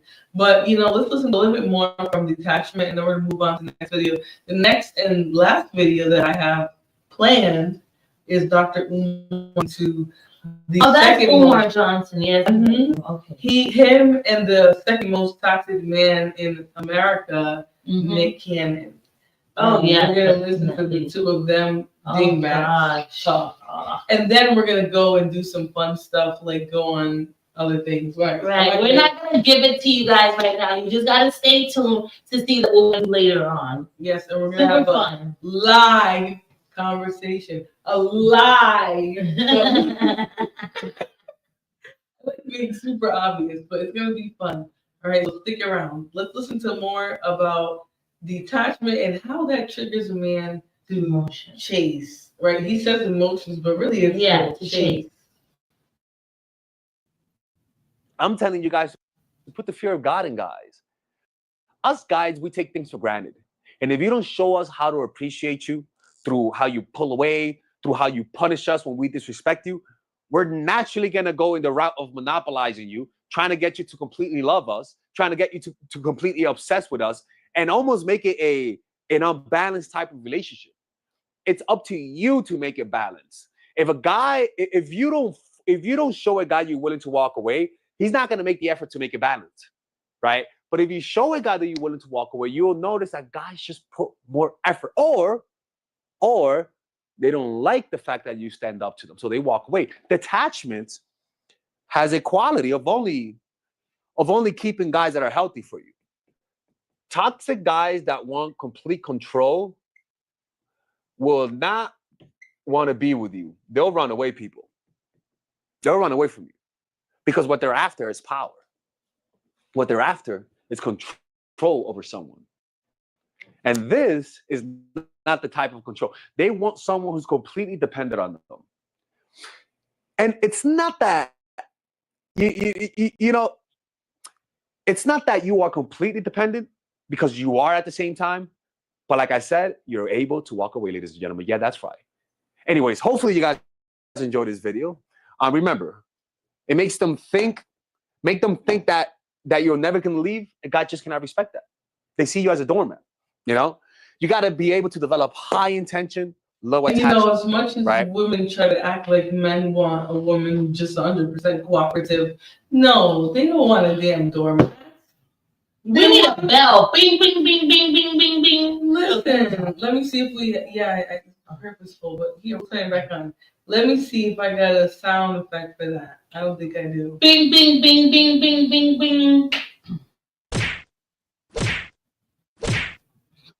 The way that some black men make it seem like they have to date white women because they want this woman to be so submissive, and yes, you must listen to my every tune and you must dance to my every drum beat.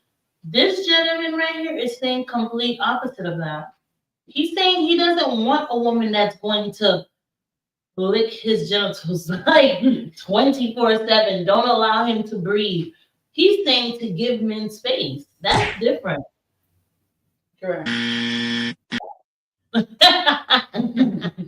Yeah, and honestly, I think it really depends on the type of man you want, but that's fairly realistic, right? You don't want a man to think that you're balls deep. I'm telling you. Every relationship you're willing to go balls deep with him, like, he wants you to think like, hey, you're above him in some aspects. You don't want to be with his sneaky behind. You will go find another man. You will go get a better man if he doesn't treat you right. And a lot of times women are so caught up in trying to make a man feel like confident that he has you. instead of showing that you have confidence in yourself and you're not just going to stick around for anything. Exactly. So, women love men with power. And we're talking relationships for dummies, guys, right? We're not talking about finding a sophisticated life partner who has the same goals as you. We're talking about just baseline, marriages and relationships and things like that. For you to find your person, you probably got to do a little bit more work than this. All right, so we're going to move on to the next video I have. This one is Dr. Umar and Nick Cannon, problematic bandit, that we're going to enjoy their talking. This is going to be interesting. Oh. Yes, let me share the screen because for some reason I'm not.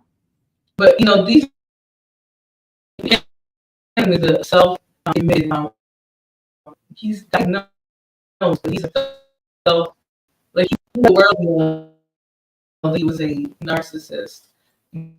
Nobody told him to. Nobody put that information out there. He just wanted the world to know that he was diagnosed with narcissistic personality disorder, and he's a narcissist, and that's why he has these. It's Nick Cannon. You guys should know, right? So David says women want a man she desires.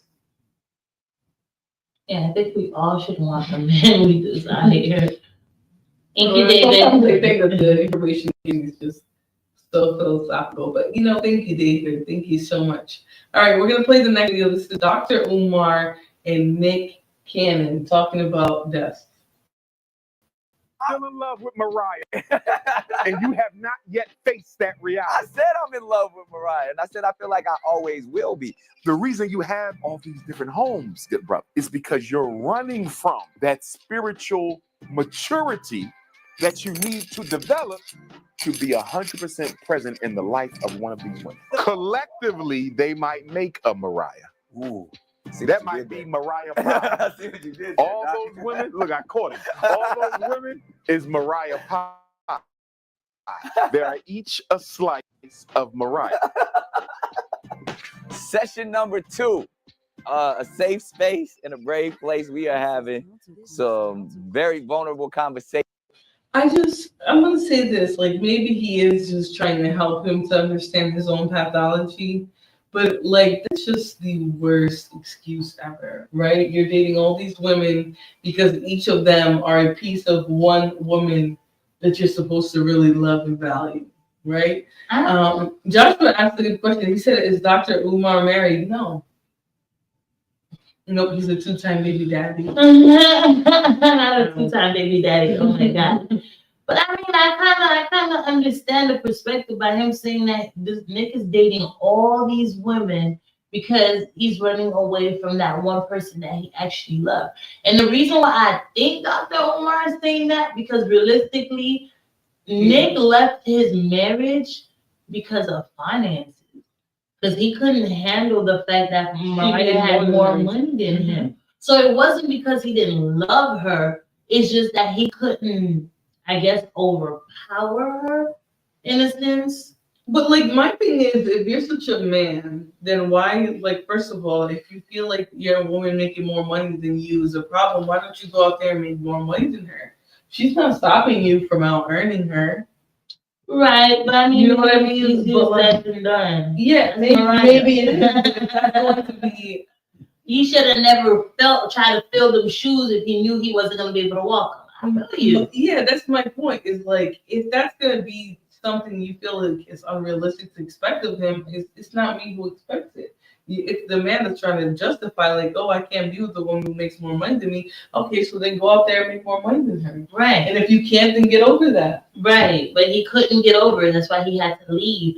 And then upon leaving, he started creating all these families. But realistically, that just shows even more of how much of a beta he is. How much more of a weak man he is. Yeah. Nick Cannon, weak. You gotta pull the pass out for Nick. Men want to be the baddie. Come on. And Nick definitely wanted to be the baddie. Very much so. He said, "No, honey, you can't make more money than me." I have to be the baddie. No. He said, I gotta be the one. And he couldn't go out there and out earn his wife. And so And he still he can't. rejected her. Yeah. Exactly. But that's what I'm saying. Like, if you know you can't, what's the point? What's the point in allowing yourself to be upset because you can't make more money than her? Get over it. Mm-hmm. It's not your lot in life to make more money than her. Mm-hmm. So, just focus on something else. Maybe be bigger than her. Way more than her, right? Like, make a Christmas song. That's what she did. I'm just whatever you need to do. You know what I mean? Yeah, But he just wanted to be a baddie and he couldn't.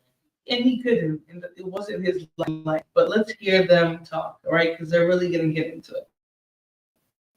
it. With the amazing and honorable Dr. Umar Johnson. Normally we see you speaking on things specifically about the Pan-Africanism, being the King Kong of consciousness. But today we're digging a little deeper, being a little more intimate, and picking up where we left off, where we were, having a brother-to-brother conversation about relationships, specifically marriage, high value, high functioning. And we got to the space with me being a divorced man in his 40s, of my ideal of desiring my ex-wife still, which I said it can't be. Of course, I will forever love her. I will forever be in love with her. But I have to zoom out and acknowledge. So for me, this makes me think like he doesn't even value love. If you can just say somebody he doesn't even understand He's the selfish. connection. Yeah, like he doesn't even understand his connection, why it was so strong with her. But he's saying like, oh, I'm gonna forever love her. You don't even know what that means to you, or to you, it doesn't really have that much of a value. Like I said, when he says I'm always gonna love her, I was always going to choose her to be in that marriage light with me. She was always going to be a chosen one. It's not that, oh, my God, my pouring on my, you don't love her. You're not with her right now. She's always going to be someone that you chose to be with. Yep. All right, let's continue. Ready? Ready? Many other things, just as a man. True, but did you process all that needed to be processed to if we don't leave a situation the right way, sometimes we can never heal from it.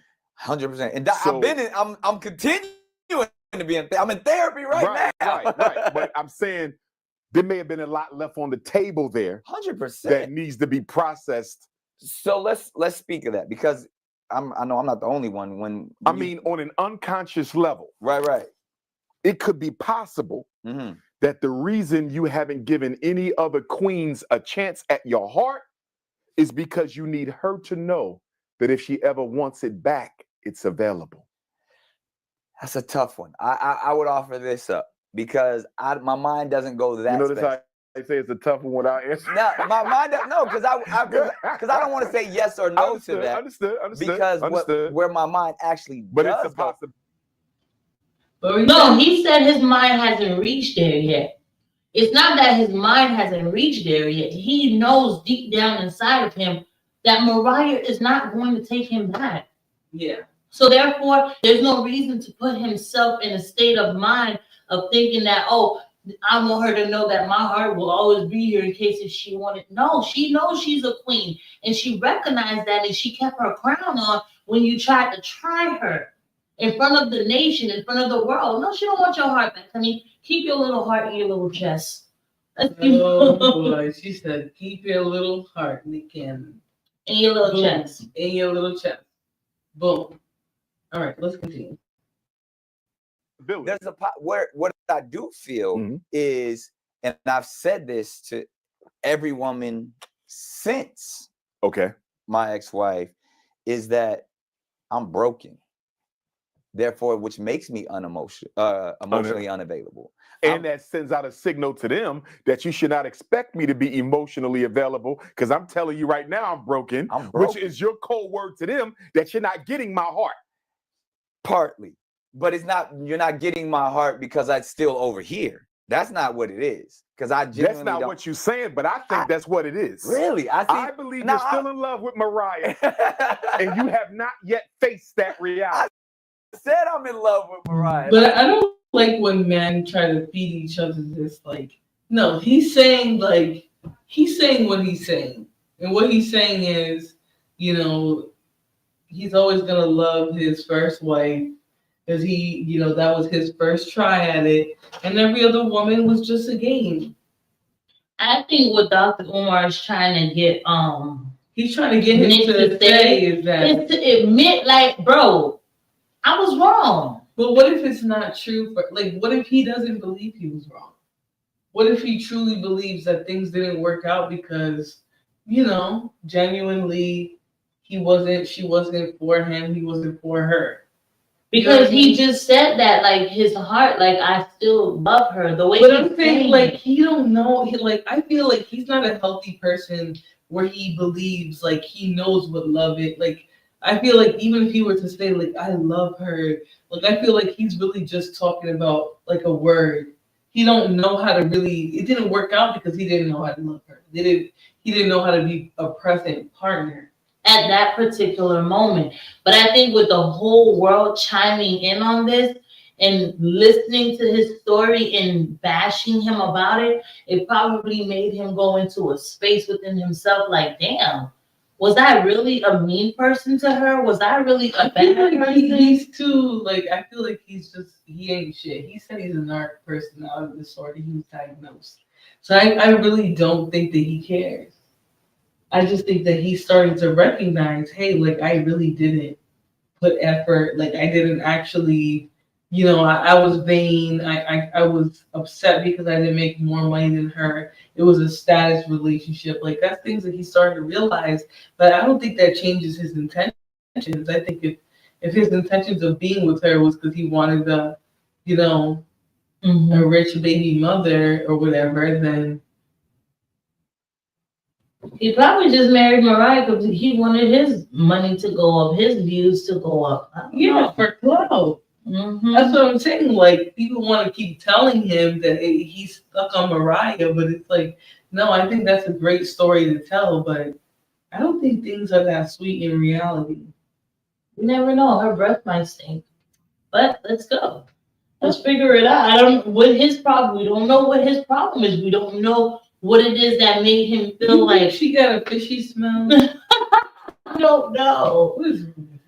We don't. I feel like I always will be. But let's go back before I had the opportunity to marry my dream girl, Mariah Carey. And if we really who was my dream girl too, but I got her. no, but I'll give you this because this is what I struggle with throughout my marriage. This is what I struggle with still to this day, and this is what I struggle with before I got married.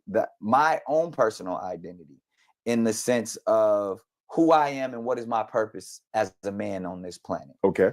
And I would probably say I'm pretty sure there's so many young brothers that feel this way because we're taught, you know, go out and get it, go out and hustle by any means. And if you do during this process find a helpmate that you are equally yoked with, take her along on your journey to build your kingdom. So if most of my life I'm building my kingdom on my own and I'm focused and I'm reaching these levels of success to where I am enjoying the man that I am becoming. Okay. And that I'm taught that women are only a hindrance, or most women are out to get you for your money, or most women are going to be your downfall, is what I've been indoctrinated with during my journey. When Question, I get your mother and father, did you live in the household with both of them? Never. Never. Never. Now I lived in a household with both my grandmother and grandfather. Again, I am pausing the video because I want you guys to listen to what he had to say. As a black man, as a man, he was taught that women was going to stop his success, that women basically would get in the way of him getting his bag, how we want to say it. Who is teaching men these things? Like, who is putting these ideas and thoughts into men? Like, whatever happened to building your home upon a woman? Like, what? Like, what is it? Cannot be that real. Anyways, we'll go back and finish listening to some of the stuff that Nick has to say.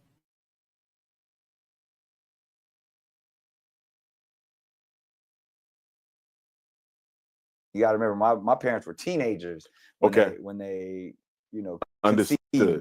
But so going back to that sense of being as a teenager myself on a pathway to being the head of the household, being the patriarch of my family, being, you know, one that has so much on his shoulders, and willingly taking on this assignment. Yes.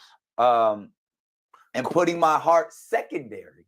Okay. Or even also enjoying the ideas of being a player and being a man that can provide for many. Point of clarity. Yes. You lived with your grandparents. Did you ever live under the same roof with mom? Absolutely. Okay.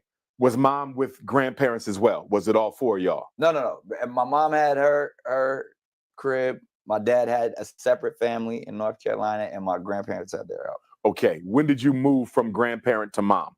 It was always back and forth. It was always back and forth. Always back and forth. Which a lot of my abandonment issues are established in that sense, because I figured this out in therapy as well. What I've often realized is that I've always protected my heart because I love for the moment.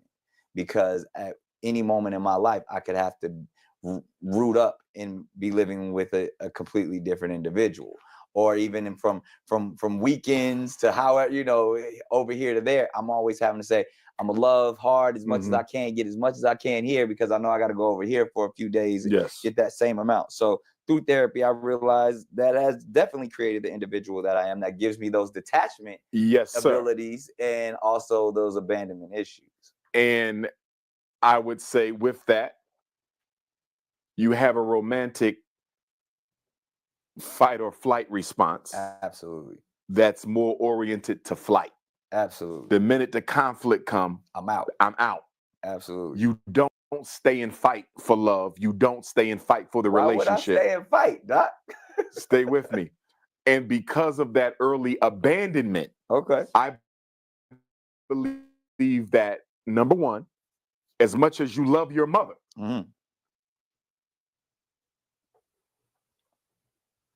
however so this happened, you picked up a belief that loving... And this is my point 80 or 80, whatever. 80. I definitely agree. You know, I think this is a really good excuse to continue to prioritize self, to make excuses for how you treat other people. You know, I think Dr. Umar is like the king of that, right? Because he's been talking about building this school for like 15 years. There's no school has materialized. And so he keeps sort of feeding Nick Cannon these theories on why he's treating women the way he is. And what it comes down to is that he just does not value them in his life. He doesn't value what they're doing, even though all of them have given him children. That's what it's about for him. It's some weird family tree thing. Nick Cannon is an opportunist. Yes. And again, I don't believe no grown man should use past trauma to say that this is the reason why I treated somebody that way. As a matter of fact, you should use that experience not to treat someone a certain type of way, because you already know how it feels to be, you know, to be the trauma. Right. Or to live through the trauma. Yeah. So I don't accept none of that, like past trauma for men. I just leave it at the door, because we're grown now. We can't rewind the hands of time and tell our parents, hey, you know what? You shouldn't have done this. Like, let's go back and switch this because I don't want to carry this trauma with me. No, you either pick that person or you leave that person alone. And again, the more I hear this conversation, That man married Mariah Carey because he's an opportunist. Yeah, he That's wanted just to. that's just what it is. That's what it really Like, was. yeah, but I got her. No, realistically, you didn't get Mariah Carey. You used Mariah Carey, and that's probably what you need to admit to, so you could stop having those kids with all these women. Because now, deep down inside, you know that she didn't deserve that treatment that you gave her. Yeah, but and also it's like you literally fumbled her. So even if you talk about having her or having had her, you fumbled her because now you have no access to her. Who's she dating right now? She's dating um some young whatever, you know? And you're just sitting there having built a million family trees with some random women and everyone's looking at you like you're crazy. You know, but I think it's interesting that he is coming out and saying, well, oh, this is my narcissistic personality disorder, whatever. I don't know. I just think it's a whole lot of, yeah, it's a whole lot of excuse for that you didn't know how to maintain this a woman good situation that you had. You had a woman in a very good situation and you didn't know how to maintain it. You fumbled. Yes. Let's listen to these two dust mites for a little bit more. This video is 40 minutes long. So. A woman can be painful. It can be detrimental to my health. Your mother's lack of availability made you fearful of commitment to women emotionally. It's one of the reasons you're guarded. Nah, I wouldn't say that. I was gonna go with you with the love can be painful aspect, but me and my mother have such a great relationship that even what I did witness my mother experience quite a lot of pain from other men, and this is part of my point too. Right. The examples you saw were not always healthy. Right. And those examples you saw that were not always healthy crystallized in you as core beliefs about love. 100%. Because even to this day, if we're going to zoom out into the bigger picture, even the statistics show it. I haven't seen a lot of healthy traditional relationships. Met a faithful monogamous man. Okay. Because you know we can all throw up the. But saying you come from the school of thought that there's no faithful monogamous men, like you're admitting that you purposefully choose to believe that monogamy is not possible, and so you don't have to be monogamous, even if that's what your relationship is supposed to be. Yeah, so it's like it's a lot of scapegoating, using these terms to scapegoat their behavior. And that's what gets me sometimes with these labels. Sometimes with these labels, I'm like, we don't need them, right? Just say that you're manipulative. Say that you're, you know what I mean? You con artist, you. Right. Don't get on here and say that you're like, you know, like a good partner. You're essentially somebody who's looking to rob somebody without a gun. Yeah. Like convince them that they want the less that you're trying to give, right? So, anyways, let's continue because I think this is interesting because he flat out denies Umar trying to pathologize his like mother wound, right? You know? And I think Umar he's been doing that a lot though. He's been I don't think so. Yeah, and because what are you sitting in his chair for? Well, Umar's off base to have like one conversation with him and make those conclusions. And getting into the whole mother, your mother wasn't there. Right. That's right. He's a celebrity, so that's kind of touchy. Yeah, it's sensitive for him. And anyone would know that, you know. But I think he was pushing because Umar is a pusher. Like, you know, he likes to get that reaction, that hot button. But let's continue. Facade, like that. Oh, this person, but and again, because I don't want to generalize. I don't want to mess up nobody's house. Yes. But the majority of men that I've witnessed at some point in time have done something unhealthy in their relationship. Which may be true, but if they stayed and fought for that relationship, then ultimately I would still consider it a healthy relationship. So what you're telling me is as long as you stay is healthy. No, if you stayed, and if this is where And if you listen to how he's talking about it, he's sort of all or nothing, right? Mhm. He doesn't really leave a lot of room for nuance, because what Dr. Umar, I think he was trying to say there is that Leave that little space. yeah, he's saying if that man is willing to try and work on his fault, Work and with him. compromise and work with that woman, then yeah, it's different than a man just staying in a toxic relationship. Nothing changes. That's different. You guys just stay with each other and you aren't improving at all. You guys are just, sort of being toxic and perpetuating a relationship with no communication. But if you're staying and you guys are working through things, that's very different. And Nick is saying Yeah. no. Nick's Not like, really. yeah, he's like, it's black and white. He says either you are or you aren't. Right? If you cheat on her, then you're a bad guy. There's nothing else to it. But I think that black and white thinking is what makes men think that they're not capable. It's not possible for them to be monogamous or faithful, which is it's really a cop out. No woman's gonna want you if you're like that. So, all right, let's continue with this.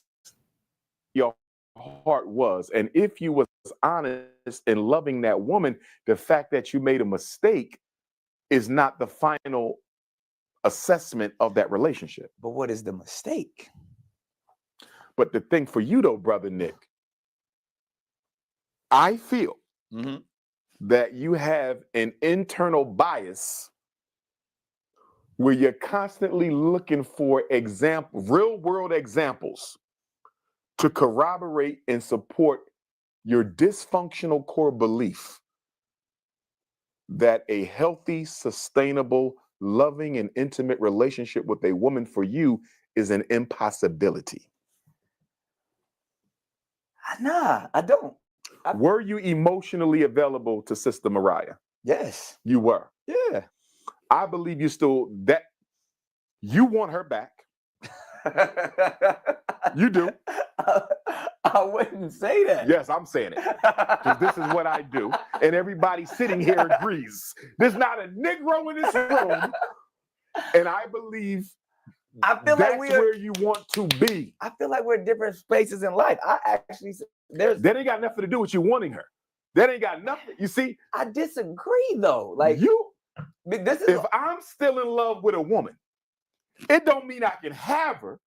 And we might be at different spaces in life, but that don't mean you don't want her back.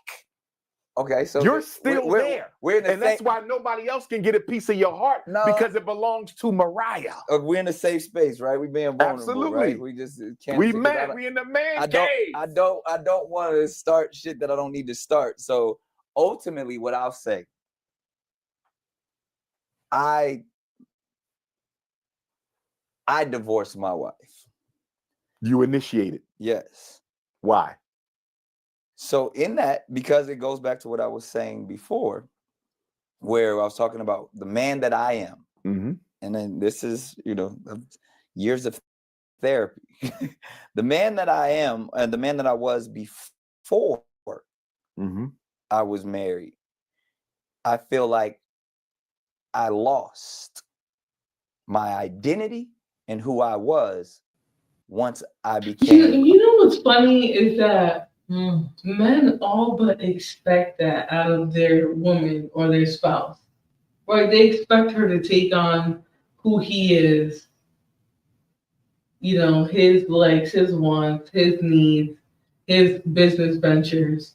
I feel like men expect that of women, but as soon as obviously she was the more successful one, and that's what he keeps implying, right? Is that he had to take a back seat. And as you can see with what he just said when he said, I'm the one that divorced my wife. In other words, that's him trying to tell himself, you need to gain power back because you don't have power. Yeah. This is my power. I'm going to divorce you and claim my power back, which makes him a beta. Not beta. Pulling out the card on him.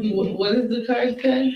Men want to be baddies. Emotional damage. Yes, they want to be baddies so bad. So bad. Like you trying to degrade her, talking about I'm the one that divorced my wife. Like you can't bring Mariah down. She's a queen.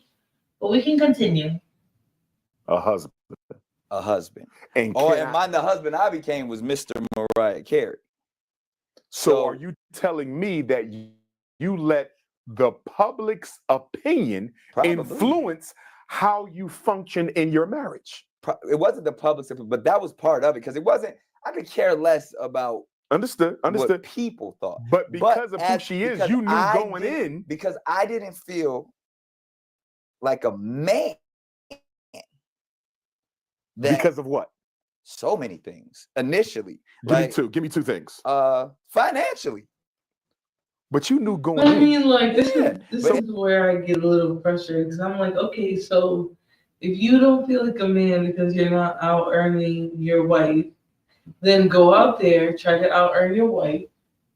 And if you can, then you're a man. If you can't, then you're not, and you let it go. Mm-hmm. Or you just completely abandon that perspective that you have to make a dollar amount in order to be a good partner or to be a worthwhile partner. You know, I feel like sometimes men base everything on these like materialistic things like money or, you know. He sounds so sad saying what he's saying right now. Like, it just doesn't even sound right. He sounds like it's all ego. It's not even about money. It's just about ego. It is his ego. And then did I go in with the right intentions? Did you? I had to ask myself those questions. Did you? I believe I went in for love, but in the sense of like what my life, because you got to think at the time, I'm a man in my 20s. Mm-hmm. I'm enamored. Mm-hmm. I'm in awe of the greatest presence of a woman that I have ever witnessed. Yes, sir. You know, and so I could have been clapped. Yeah, so he wanted to be a bad bitch, okay? He wanted to be a bad bitch. And Mariah was the way there. And Mariah was a bad bitch with no words. Like, she didn't even have to lift a finger for it. She is what she is. So, yeah, he wanted to ride her coattails. And trying to get that crown off of her, but can't. Because like, that's why I said, when he says love, you can't just take that as the word love, right? But for him, it was more of like, what can this woman do for me? Yes. Right? She served a purpose. She's going to up my status, but instead of his status going up, his status was going up as Mariah's husband. Yeah, he didn't. It wasn't Nick Cannon. Yeah. It was, I'm in the shadow of Mariah. Oh, that's Mariah over there. That's Mariah's husband. Mm-hmm. Yeah, not Nick Cannon. Exactly. Outed by just the idea of love. The hopeless romantic in me was like, I gotta get this right. I gotta figure this. This is a blessing from the Most High, regardless of what the scenario was. So again, in spending time and figuring out, like, man, was I blinded by the idea? What's the age gap? How many years? About a decade. Okay. Is it possible that you didn't believe you deserved her? Absolutely. 100%. So there was a self-esteem That's piece. what I'm saying. That's where I'm going back to. Okay. On many levels of, this is someone that is out of my league. This is someone that is more mature than I am. This is someone who has all the things she desires in life is completely different than my desires. So then, therefore, when I'm in this scenario, I'm like, ooh, am I losing myself? So in that, and I'll take it this one step further, because then we'll go to those spaces of once I did come out of the marriage, my behavior then became to prove all of those things that I may have feared within my marriage, is that I can provide, I can do for others in an abundant way. So therefore, possibly being the reasons why I choose multiple partners and choose to take care of multiple people and create such a vast and large family. What is the reason? But he can prove himself, so he can prove to himself that he's a man. That's why he's doing it. It's sad. So he can prove, like, yo, I am not just Mariah's husband. I am not a shadow. Everything that I worked hard for, I worked hard for it, and I'm able to take care of people that I say I love. Not people that I know I love and that I show that I love, but people I say I love. So all these women that come after Mariah, they're all test experiments. They're all pawns in whatever grand scheme of whatever validation he needs to let himself know that he is a man and that he's not just a bitch. So it's like the complex on him is real. He has such an inferiority. Like he feels he not like nothing. You know? Wow.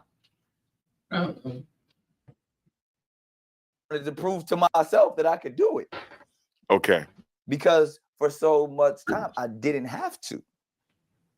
So as someone who has now reached spaces of my financial ability and even just what the definition of a man is, if that energy for a certain amount of time has been stifled or muted, when I come out of that, I want to be the biggest lion in the jungle. I want to be able to roam and procreate. And so are you one of those men who feel that if I am not dependent upon completely or disproportionately by my woman, part of my security as a man is knowing you need me?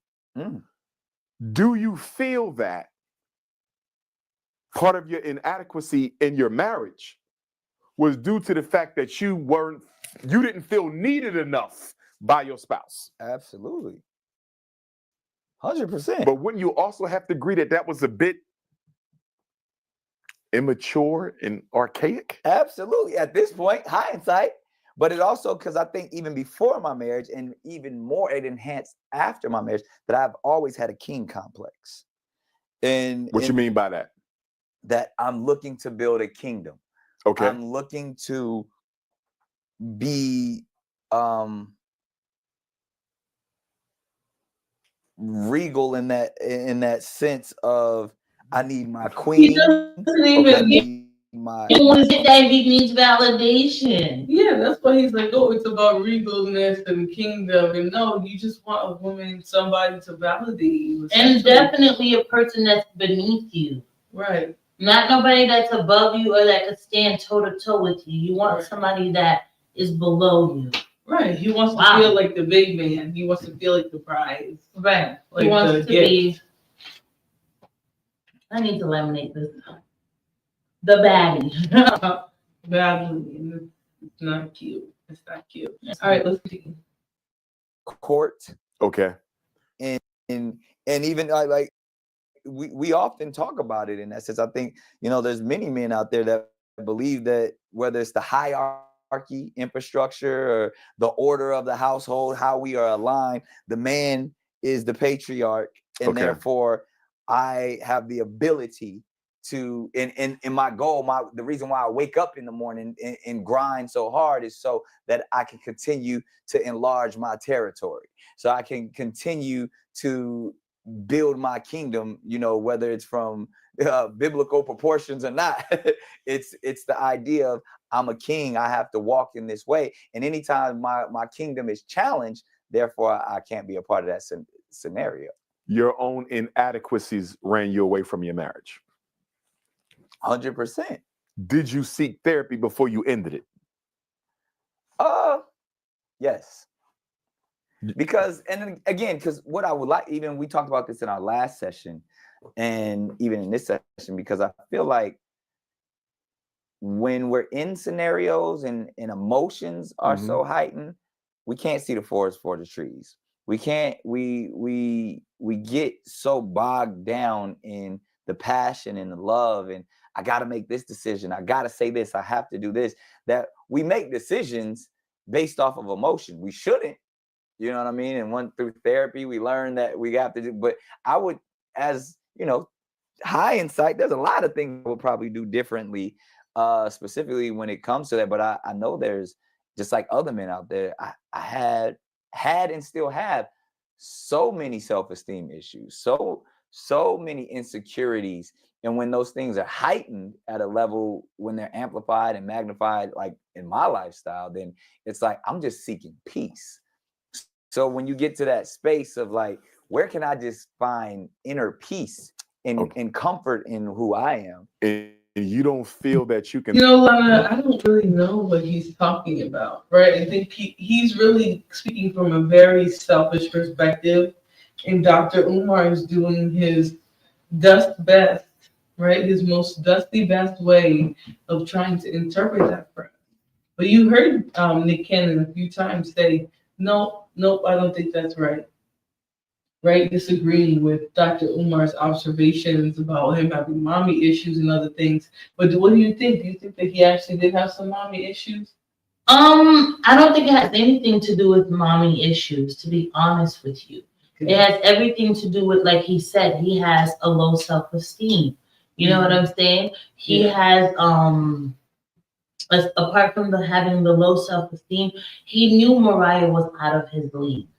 He knew that he couldn't get a woman like Mariah because, I mean, we all know Mariah came with the bag. So if we all knew Mariah came with the bag, definitely Nick Cannon knew that Mariah came with the bag. So now all of a sudden to marry her and then be like, her bag bothers me.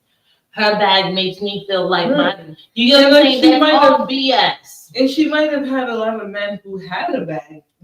Hers and it's funny how and they had more self-esteem than him, you know?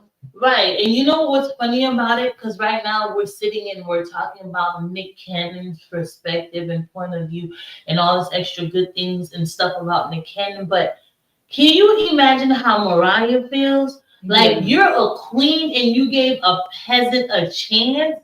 Not only you married this person, but you've allowed him to enter your body and you have two beautiful children. You understand what I'm saying? Like that is Nick Cannon is not broken. Right. Because he's the one that did the breaking. Right. Mariah is breaking. Could you imagine letting a dust mite like that, you feel me, come into your world, come into what you've built for yourself, come into that, share that space with you, only for him to be a dusty bum. Right. That's disgusting. And, you know, David Evans says her bag means nothing. Oh, it means something. It means something because he married her. He married her for it. Yeah. With it in mind. Yeah. You know, he was definitely thinking about her bag when he decided to get at her. Talk about you knew the lady came with the bag. And David, you too, you know Mariah has a bag. Nobody has to tell you that. Right. Well, guys, we're going to go ahead and end here. This is our final video for this video. So thanks for joining us today.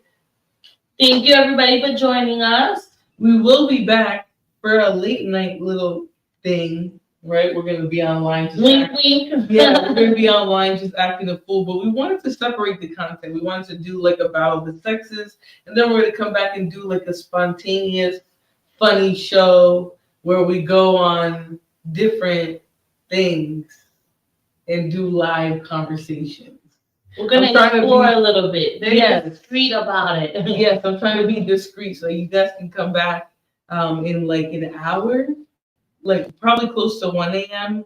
Eastern Standard Time. And we're going to do like a late night vibes, sort of having a speed dating type of environment. Right. On the interwebs. So, okay, make sure you guys come back here in an hour to check this out.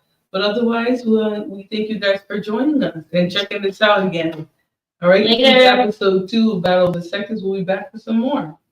All right. See you guys. Bye-bye.